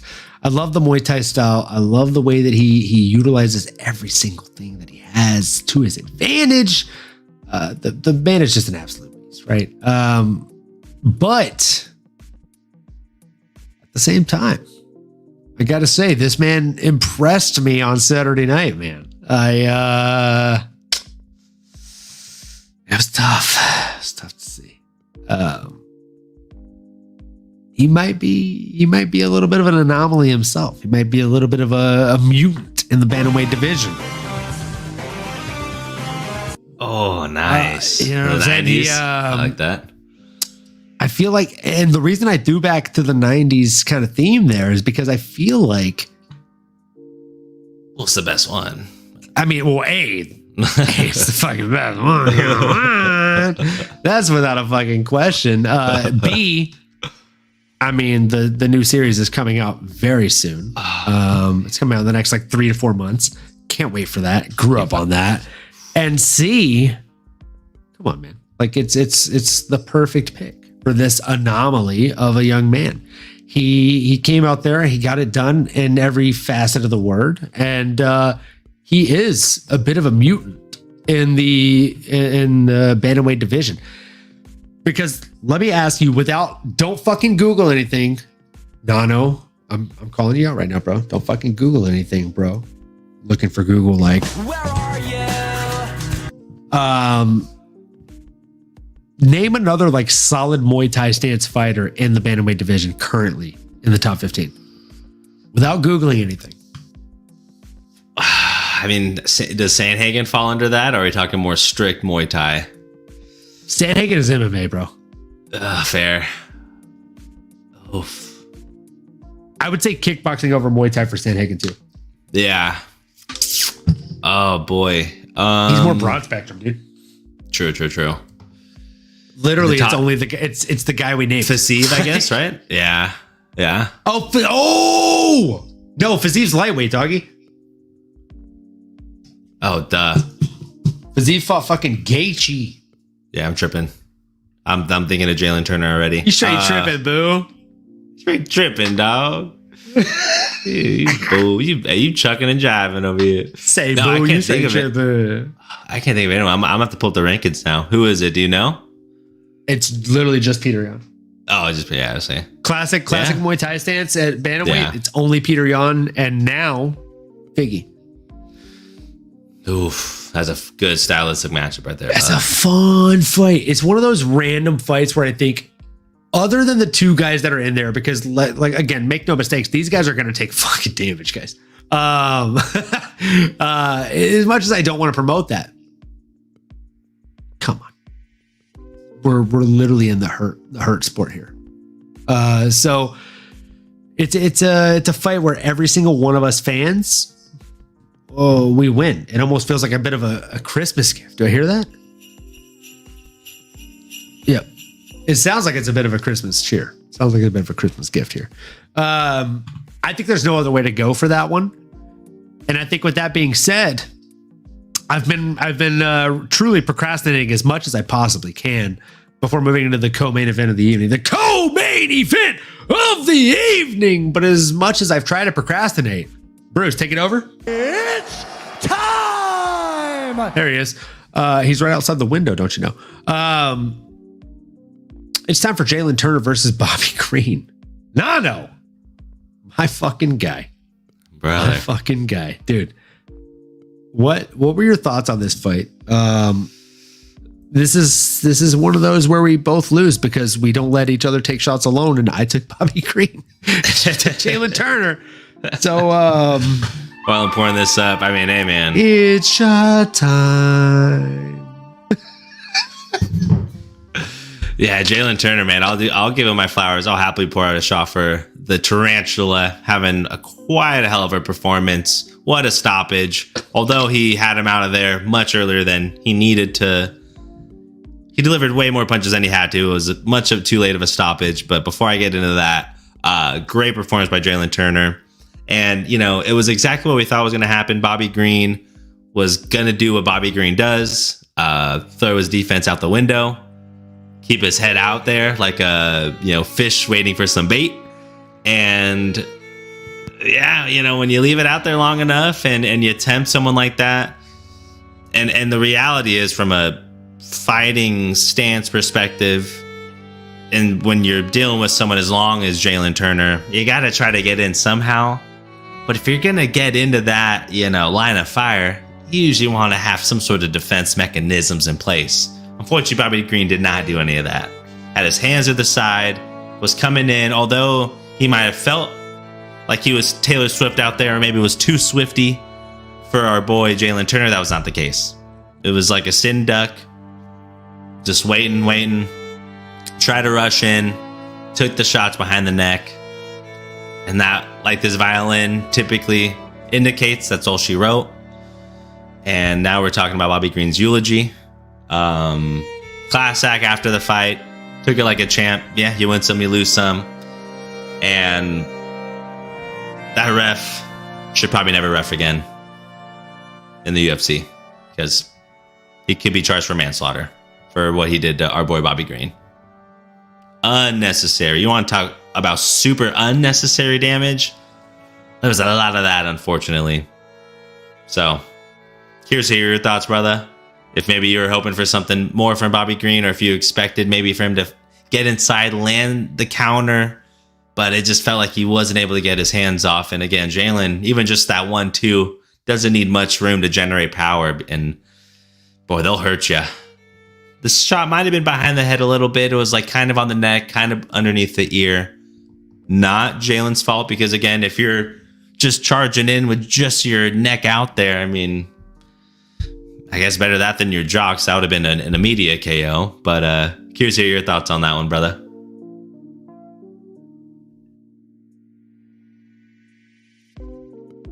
Uh-oh. Can you hear me? Are we live? We live. I'm gonna jump in and say I obviously thought that Bobby Green was probably going to move a little bit more and sway with these punches. Man, I thought it was going to be green with money instead of green with envy. But instead I was wrong here, folks. And Bobby Green, man, he ate the venom of the tarantula, Jalen Turner. And Jalen Turner, make no mistake about it, he threw venom behind every single one of these shots, guys. The guy landed 33 out of 60 shots compared to 15 out of 26 of his opponent. Both landed over a 50% clip, but they simply didn't have a chance to throw a different amount here. So there was, I believe it was 13 seconds of unanswered strikes. I counted last night. I rewound on the live stream. So this might be a bit of a shock to you guys, but you might bat your eyelashes when you hear this one. 26 that I counted, and I may be wrong, bit intoxicated at the time. 26 unanswered strikes from Bobby Green. Dude, come on, bro. 26 unanswered strikes. You got to stop it before then. People can say he wasn't out before then. He fucking was, though. Not only was he out before then, he was out 3 times before they stopped the fight. No. I've now went back. Okay. We had this conversation earlier. I haven't gone back and rewatched this fight. Usually I'm the guy that's I've rewatched this fight 3 times. I've rewatched this fight 37 times, even though it happened 2 days ago. I've watched this fight 3 times. It wasn't that fucking long. Okay. It was 2 minutes and 49 seconds to watch the fight 3 times. Okay. It would take you less than 9 minutes. Okay, so I watched the fight 3 times. It took me less than 9 fucking minutes. 26 is what I counted. 26 unanswered strikes. It's just too many, Nano. It's too many strikes. I can tell you that our guy Bobby Green, he went and he recorded a little Instagram livey, and he was like, "Hey, keep it real. I got knocked out, or I got beat," whatever he said. But he's like, it is what it is, blah, blah. Bro got the fuck knocked out of him. And then literally he posted 8 hours later, after he did the after party, drank with all the strippers and whoever else he went and partied with at Little Woodrow's. Shout out Little Woodrow's in fucking Dallas, or they're at the one in Austin, I'm sure. There's multiple locations these days. You know what I'm saying? Shout out. Or rather, you know what I'm saying? Make them coins. Little Woodrow's. He posted this morning, or rather this afternoon, he's all, "Okay, I just went and watched the video of it and shit." But even after he had his reaction, he's like, shit happens though. I got beat. It is what it is.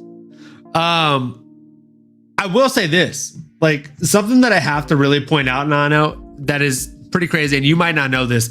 This might be a little bit of breaking news for you. Okay. And I honestly think you're probably going to look at the camera and be like, what the? Here's the thing. Arman Sarukian, who fought in the main event today, not yesterday, not the day before, not 5 weeks ago. Today, he went and followed the ref that fight and let him take 26 unnecessary strikes. And I say to you, what the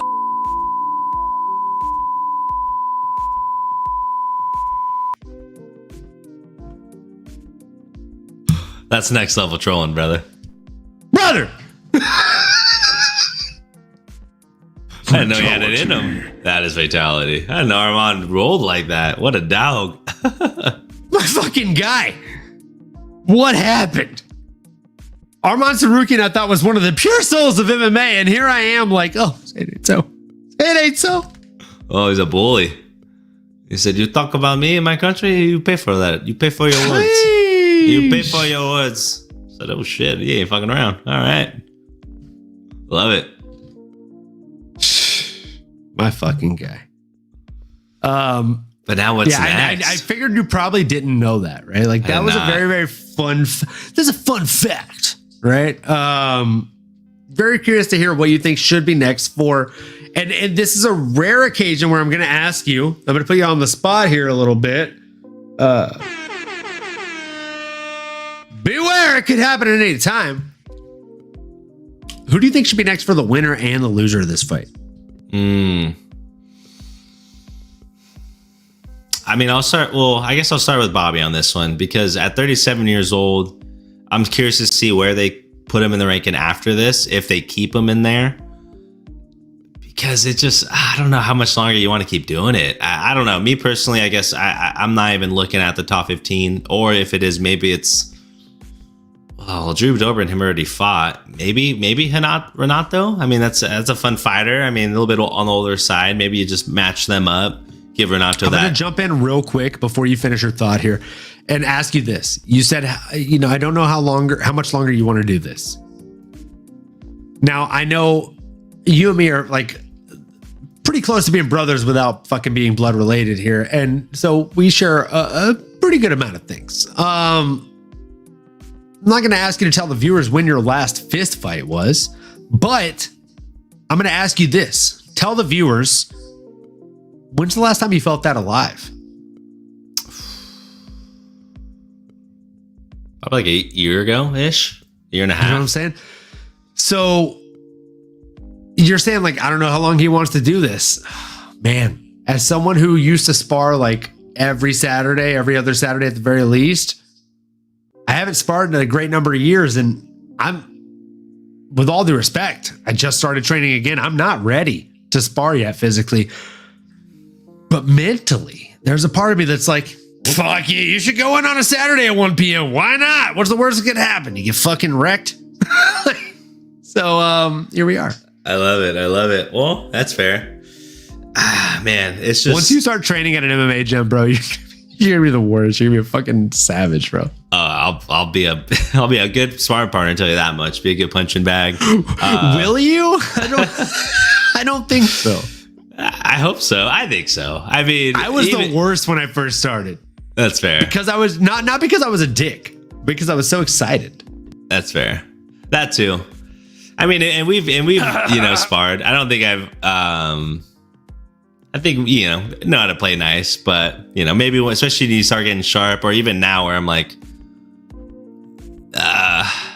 you don't realize how strong or how quick or how it's gonna come off. I can understand that, but I don't want to be a dick. I don't want to put you on blast, but I will say, with all due respect, I feel like you've had fun and been a good sparring partner, because I'm a really nice sparring partner. You go pretty hard when you do get clipped lightweight. No, dude.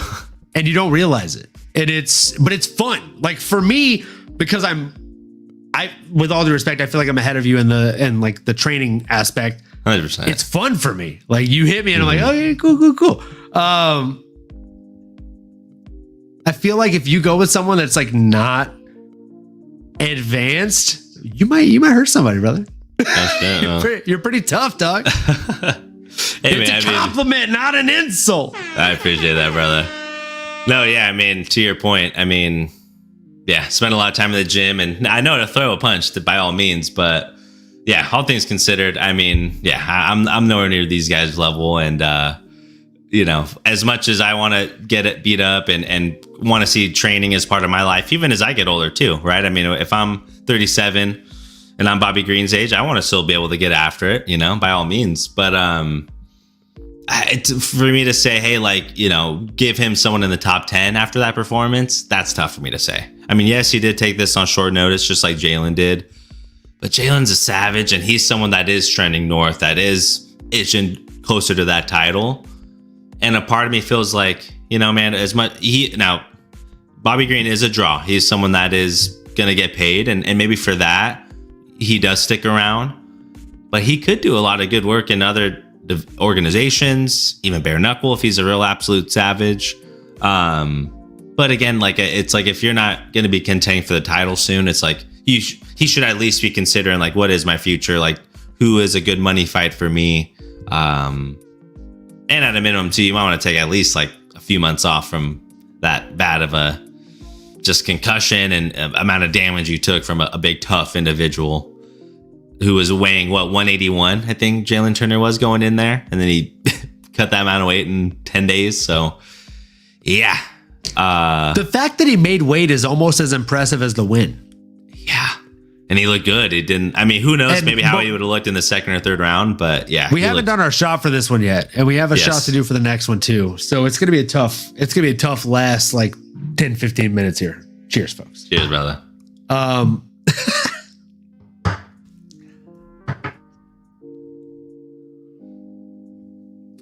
And yeah, and I guess I'd end it with Bobby, maybe someone like Renato if you keep him in the top 15, or maybe someone a little bit older. Like a grizzled vet, even like an RDA, I suppose. I mean, I want to see how the rankings end up shifting. But if I'm Jalen Turner, an RDA, maybe a Gamrot to try to get that one back on a full camp, because he did take that one on short notice as well.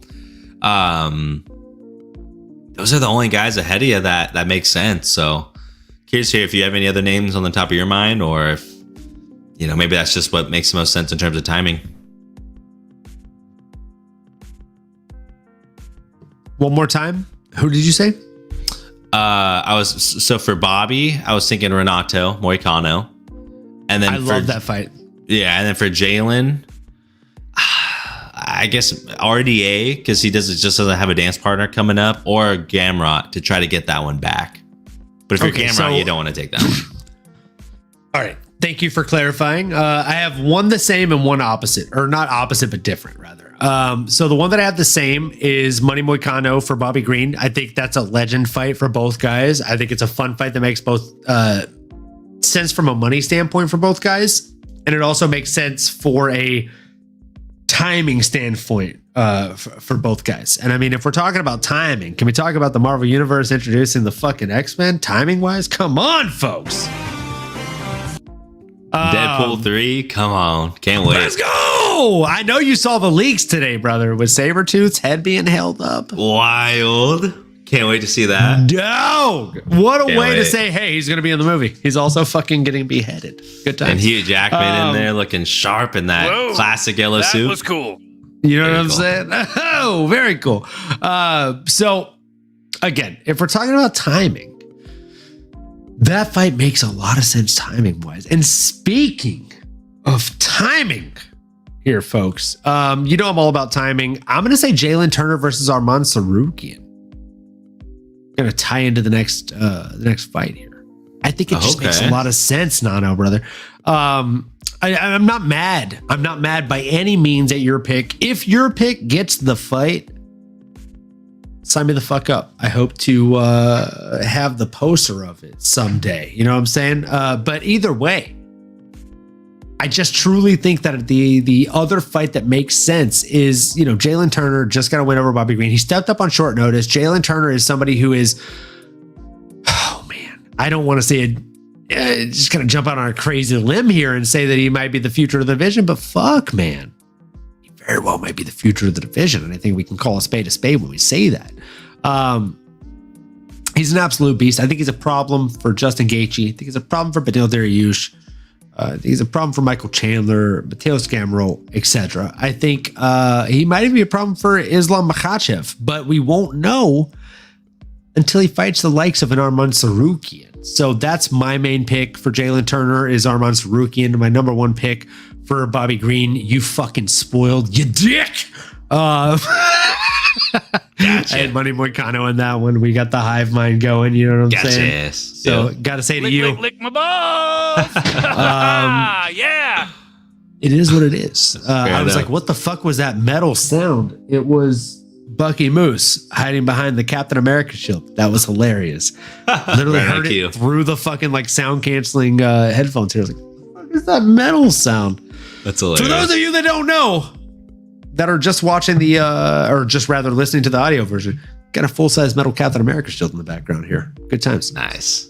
Nano, it's time, bro. Without further ado, you know we got to jump into the main event. It's time! I'm going to let you take the lead on this one. Before we do that, though, I feel like we should probably go ahead and just do our shot. Fuck it. We Yeah, had already Beneil got it pulled up. Dariush coming in against Arman Tsarukyan, who you just heard me mention the name of. Gotta hit a little salt babe here and sprinkle a little respect on this guy's name. I like Arman Tsarukyan. I gotta say, address the elephant in the room here. I have always liked him. I just didn't think stylistically this was a great matchup for him. But no filter is the name of the show, and that's the name of the go. So I'm gonna go ahead and call it. I was wrong. Cheers, brother. Yeah, this was the coming out party for Arman Tsarukyan. I know you think Jalen Turner might be the future of this division, and this is the lightweight division, the most stacked, I think most fun division. I think Jalen has a chance, but Arman is what you're leading to, He's right? here. Being the Yes, future. he's here. He is here. Yeah, the He's future has arrived, and that is Arman Tsarukyan. I'll shut the fuck up and let you do your thing. No, because you're absolutely right, brother. I mean, all things considered, this is the most stacked division in the UFC. It's been for a long time, and all these names in the top 5, like you mentioned, Hall of Famers. I mean, Islam Makhachev, pound for pound greatest right now. Charles Oliveira, Hall of Famer. Justin Gaethje, baddest motherfucker alive, and one of the funnest fighters to ever do it. Dustin Poirier, legend. Dustin Diamond. I mean, these dudes are all absolute beasts. Oh, and did I even mention Michael Chandler? And I don't know, maybe my freaking Conor freaking McGregor. Come on, boys. Come on. I mean, what are we talking about here? This is stacked. And Arman Tsarukyan entered his name in the chat. Hello, new person in the party here. We got the young gun, Arman Tsarukyan from Georgia. And I ain't talking about the state, talking about the country, y'all. Dude only needed a minute to do damage, to do work against Beneil Dariush. And it was impressive in the way he went about it. Starting the clinch and then following up with, clinched with the right knee, missed a little bit, but followed up with the same right hand on the same side. Beneil did not see it coming. That's all it took. One on the money that put Dariush out. I mean, Charles needed to kick him in the head. All that Arman needed to do was basically feint the knee to the face and in a jab right hand, boom, put him out. Those ground and pound shots were Donkey Kong-esque. I don't know if they were super necessary, but boy, they were super violent. And again, a minute, all Arman needed. If you just take a look at his physique, he looks absolutely fantastic. I mean, the shape he's in, the muscles, like the stamina. I mean, dude looks impressive. And again, like I really like how long he keeps his jab hand and kind of makes good distance with that kind of kickboxing style. He's a problem, and he's strong on the ground. He didn't even need to show it. All things considered, I think, like he mentioned, I mean, he battled against an Islam Makhachev back in the day, was actually able to take Islam down. I mean, who can actually say they took the champion down at any point? Not a lot of people. And this was 3 years ago. So Arman is how old now? 27. So 24 years old, he was able to wrestle and withstand, take a Dagestani stud and Islam Makhachev, take him the full distance, lost. But boy, I mean, that's all the motivation he needed. That might have been where we're here talking about Arman now is, that kind of motivation, that kind of grit, determination, is why I do think, man, he could potentially be the champion here by the time he's 30. No, I mean, that I would not be surprised by that at all. Now, how is he going to get there? Well, he's going to have to knock off one of these guys. Now, he did ask for the title shot, which, hey, I respect it. Is he going to get it? Probably not, unfortunately. So who is next? Sign me up for any of those guys I just mentioned. Conor McGregor probably won't sign up for this fight. Doesn't have the namesake. But if Conor does not fight Michael Chandler, Michael needs a dance partner. Michael Chandler is probably the funnest fight to make here. Realistically, after that, I mean, you got to put Dustin or Justin in there as well. Maybe even Charles. I mean, it needs to be whoever he fights needs to be the number one contender eliminator. So I don't know who's next for Islam. Maybe it's Justin. Then it's got to be Arman and Dustin. If Dustin's getting that shot next, then cool. Maybe throw Justin against Arman. But it's got to be this tournament style of, the top guys got to cross each other off the hit list. So all things considered, I say don't settle for anything less than Islam. But if someone like a Justin Gaethje is going to get that shot, then I think you go and chase Dustin, Michael, or Conor. What do you think, brother? Who excites you the most out of that name? Or do you think Jalen is next?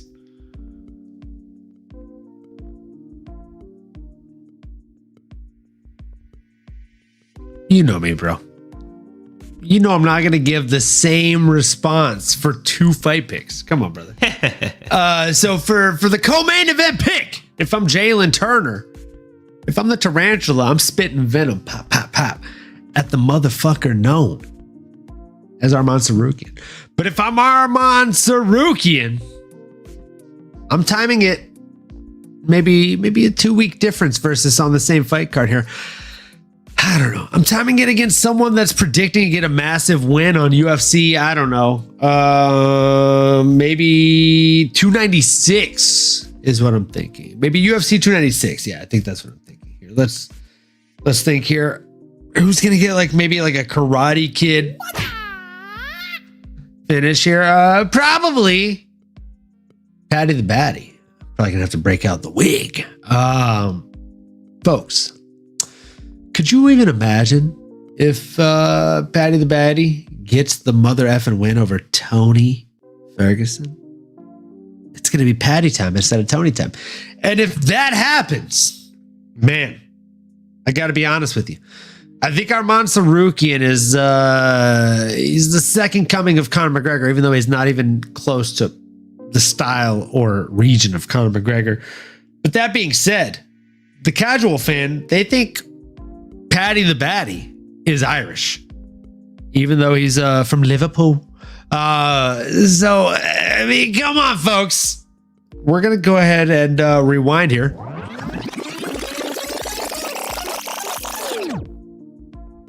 To Khabib versus Conor.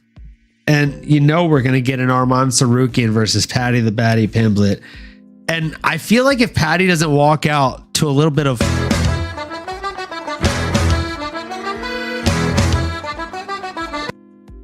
You know what I'm saying? We're shipping off to Boston, baby. I think it's just a missed opportunity. I think Arman Tsarukyan should walk out to shipping off to Boston. I think he should fight. Or sorry, rather, Paddy the Batty should walk out to shipping to Boston. And I think he should fight Arman Tsarukyan. Arman Tsarukyan could very much be the Khabib to the Paddy Pimblett story. I think it could be a lot of fun. I'm here for it. And at the end of the day, man, that fight, it gets me quite a bit excited. Brother, what are your thoughts? Yeah, I was just to say, what gets me excited is just thinking about the future of this division. The reality is, and it's exciting, but it's also sad that everyone I listed off, Charles Oliveira, Dustin Poirier, Justin Gaethje, Conor McGregor. I'm going to throw Michael Chandler in there as well, even though he's a little bit older. But they're all 34 or 35 years old, or 37 being Michael Chandler. let's put that in perspective, ladies and gentlemen. That is Father Time is not on their side. Let's say that. Armand Tsarukyan's 27. Did Charlie Olives cheat? Not to my knowledge. He cheated against Dustin the Diamond Poirier. Not once, but twice. Oh, we're talking about the gloves? Them glove grabs, baby. I thought you were talking about USADA. But we're not talking about but we're talking about the future of the lightweight division. I mean, it is Armand. We gotta queue up the. Here we go. We got one more shot in us here for the podcast.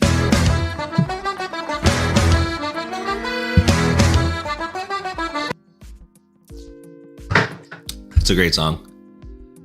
But yeah, I mean, Patty the Batty would be fun. Dropkick Murphys shipping off to Boston.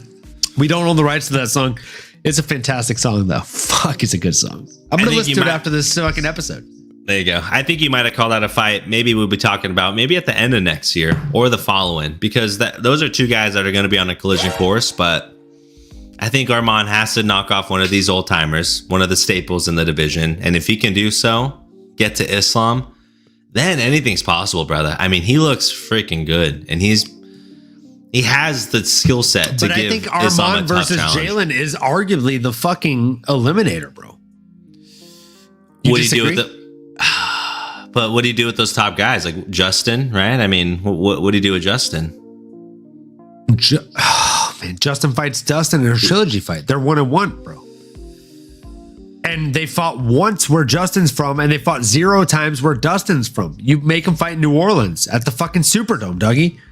So what do you do with Islam after beating Charles? Or no, not Charles. Excuse me. He beat Islam. Bolt, they've already set up Islam versus Charles too. Oh, is that right? Yeah, they're planning to set that up before Ramadan. So Islam versus Charles before Ramadan. Armand versus Jalen for a title eliminator, or rather a number 1 eliminator. And then Justin Gaethje versus Dustin Poirier 3 for a title eliminator. That's the fucking shot. Dustin Poirier retweeted it, bro. I do like that. Bro, they've given it to. Before you even fucking speak, I'm sorry. I very rarely try to cut you off. You know, I'm gonna cut you off. I'm gonna shut you the fuck down, bro. You gotta shut the fuck up. You're crickets right now, doggy. I'm gonna mute you. I got the fucking power. Bow! Muted! Son! He's muted! He has no fucking power! Either way, like real talk, I'm gonna stop this fucking cricket shit. And I'm gonna also unmute him because that's mean. I don't want to have that fucking unnecessary power. I'll mute myself. No, I'm just kidding. Brother. Talk to me. Dustin Poirier versus Justin Gaethje. They're 1-1. They fought one time at elevation where Justin Gaethje's from, and they fought 0 times where Dustin Poirier's from. They fought one time at a random undisclosed location where neither guy gets an advantage. So I just feel like they got to fight in New Orleans. They got to fight in Louisiana. They got to fight in the home state of Dustin Poirier. Winner gets the winner of Islam Makhachev versus whoever he fought last. And you know what's interesting? Dana White was mentioning like a super fight being announced soon. I don't know why, but a part of me thinks it's going to be Diaz versus Poirier. I think he might come in and fight Nate Diaz. I don't want to be an absolute dickhead because I really am a Diaz fan. You know this. Poirier murders Diaz. I know, but that might be the super fight that Dana's trying to make. Again, I mean, I think all things considered, I think if you're trying to do what's right, you give Dustin and Justin, you give Dustin that nod, right? Like the third, because he got leg kicked. He got knocked out his last fight against Justin. So it doesn't look good optically, but you can make the case that, hey, yeah, Dustin beat Justin. So this is the kind of the third, the winner take all, not just for the BMF. You maybe even keep that out of it. You just say, hey, this is for the number one contender fight. This is to fight Islam next. And if you line it up that way, then it makes sense. If Islam is already for sure fighting Charles. But Dana White did say that this throws a wrench into things. Like the way Arman looked, the way he was able to put away a Beneil Dariush. I don't know if he all of a sudden gets the jump.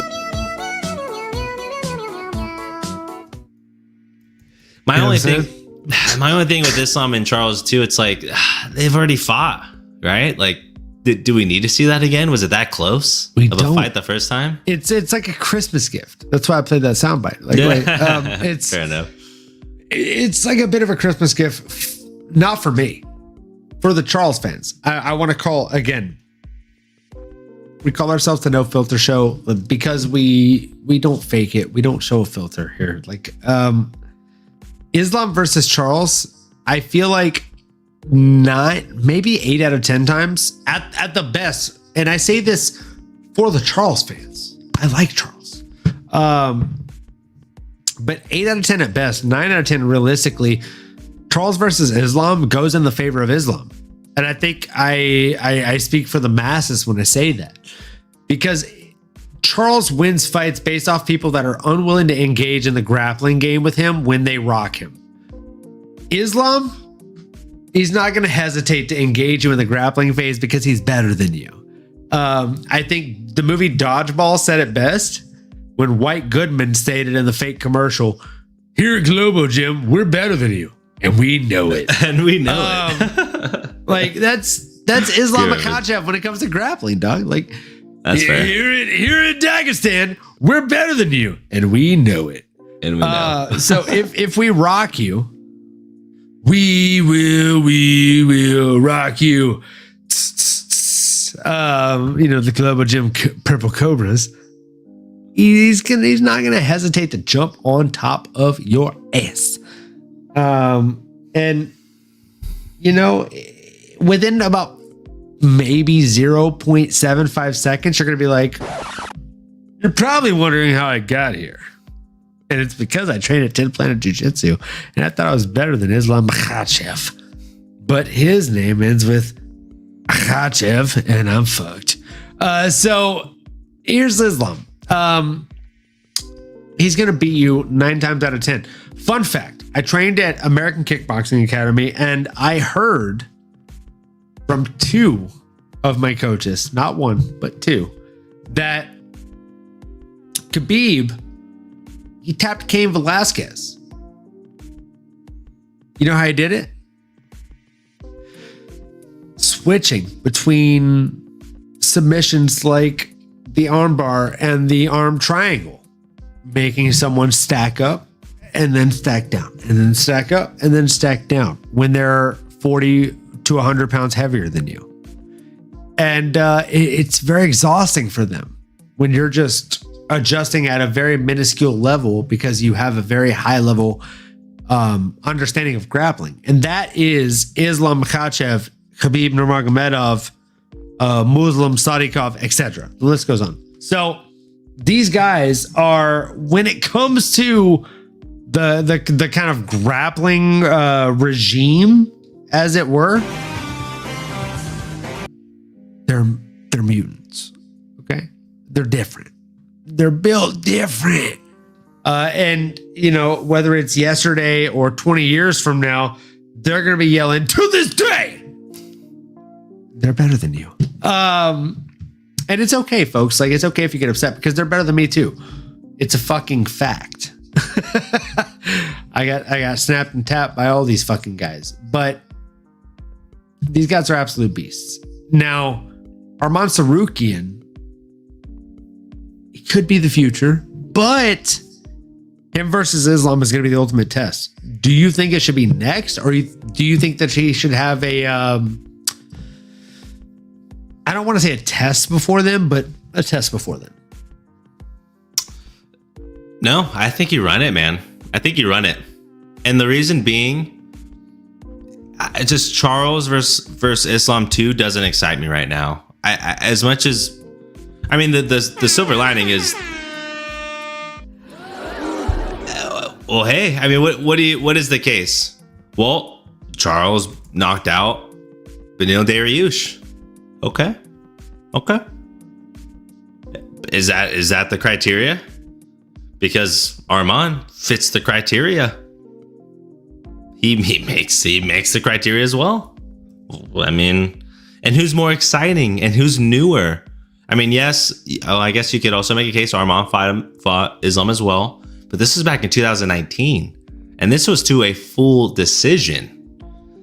So he spent 25 minutes in there with an Islam Makhachev, and Arman at that time was only 24 years old. And boy, does he look freaking exciting now. So all things considered, I love Charles.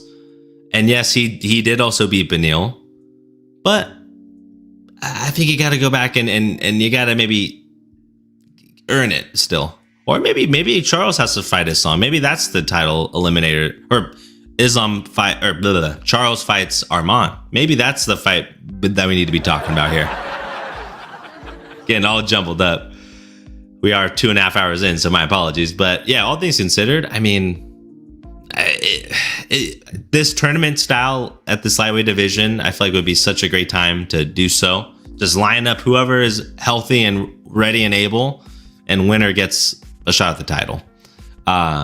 Islam and Charles, literally, I know it's already talked about, but Charles and Arman both beat Beneil, both have fought Islam.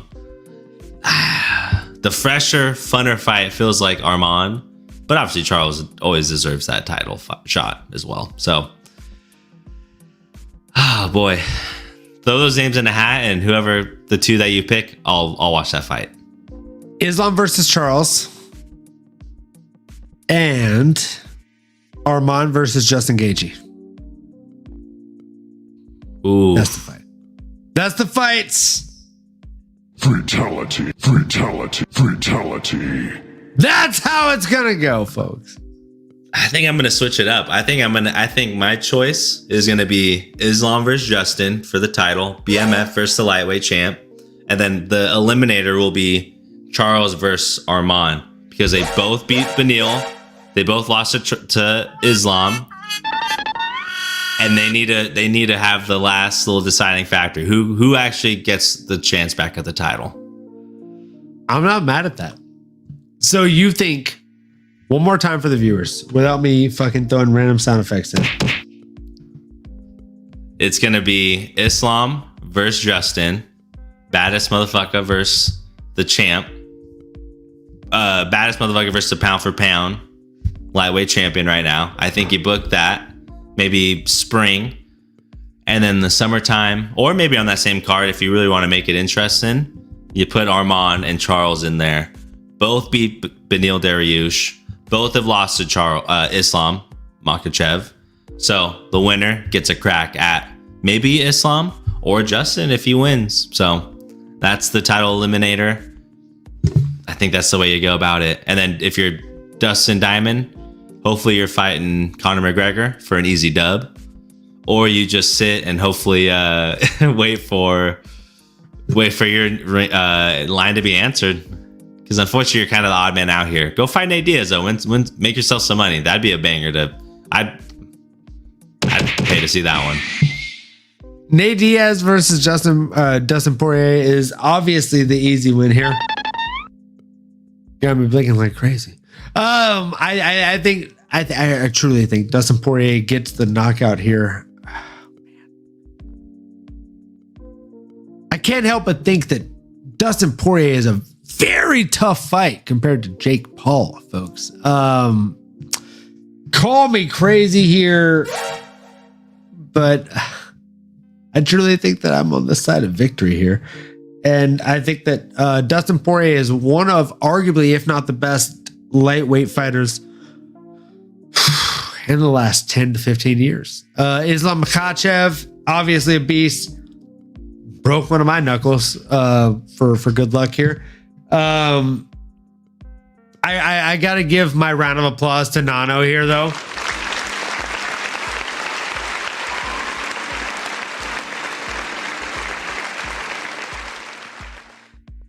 Great job laying out the lightweight division.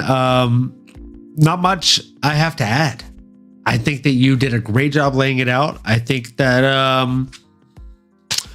when it comes to co-hosts, couldn't have did a better job, my guy. You are the man with the plan. You are the co-host with the most. And it's well after 10:30, so we got to call it a fucking night because it's a Sunday, folks. We got work on Monday.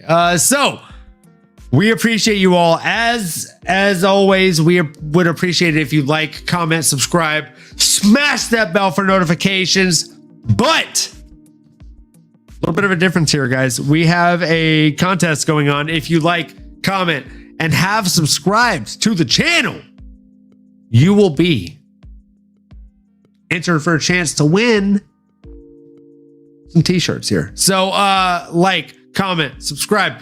If you've already subscribed, like some old videos, comment on some old videos, you will be entered for extra chances to win the meat and potato style striker, aka the Sean Strickland t-shirt from MMAnomaly. Get in where you fit in, fam. We are trying to send you some free t-shirts. Let us know in the comments. And as always, we appreciate you joining the stream. Keep on going. Keep on growing. And on Twitter, at MMAnomaly. On Twitter, at Jive Turkey Talk. For the co-host with the most, aka Jive Turkey Nano. Make sure you follow us both.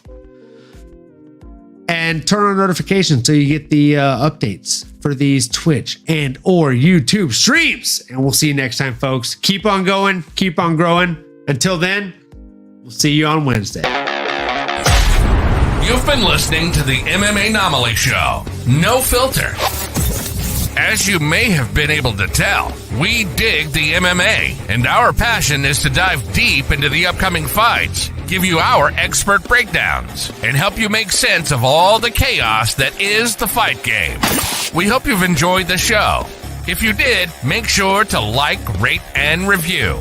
We'll be back soon, but in the meantime, make sure to find us on YouTube, Twitter, Instagram, and Twitch at MMAnomaly.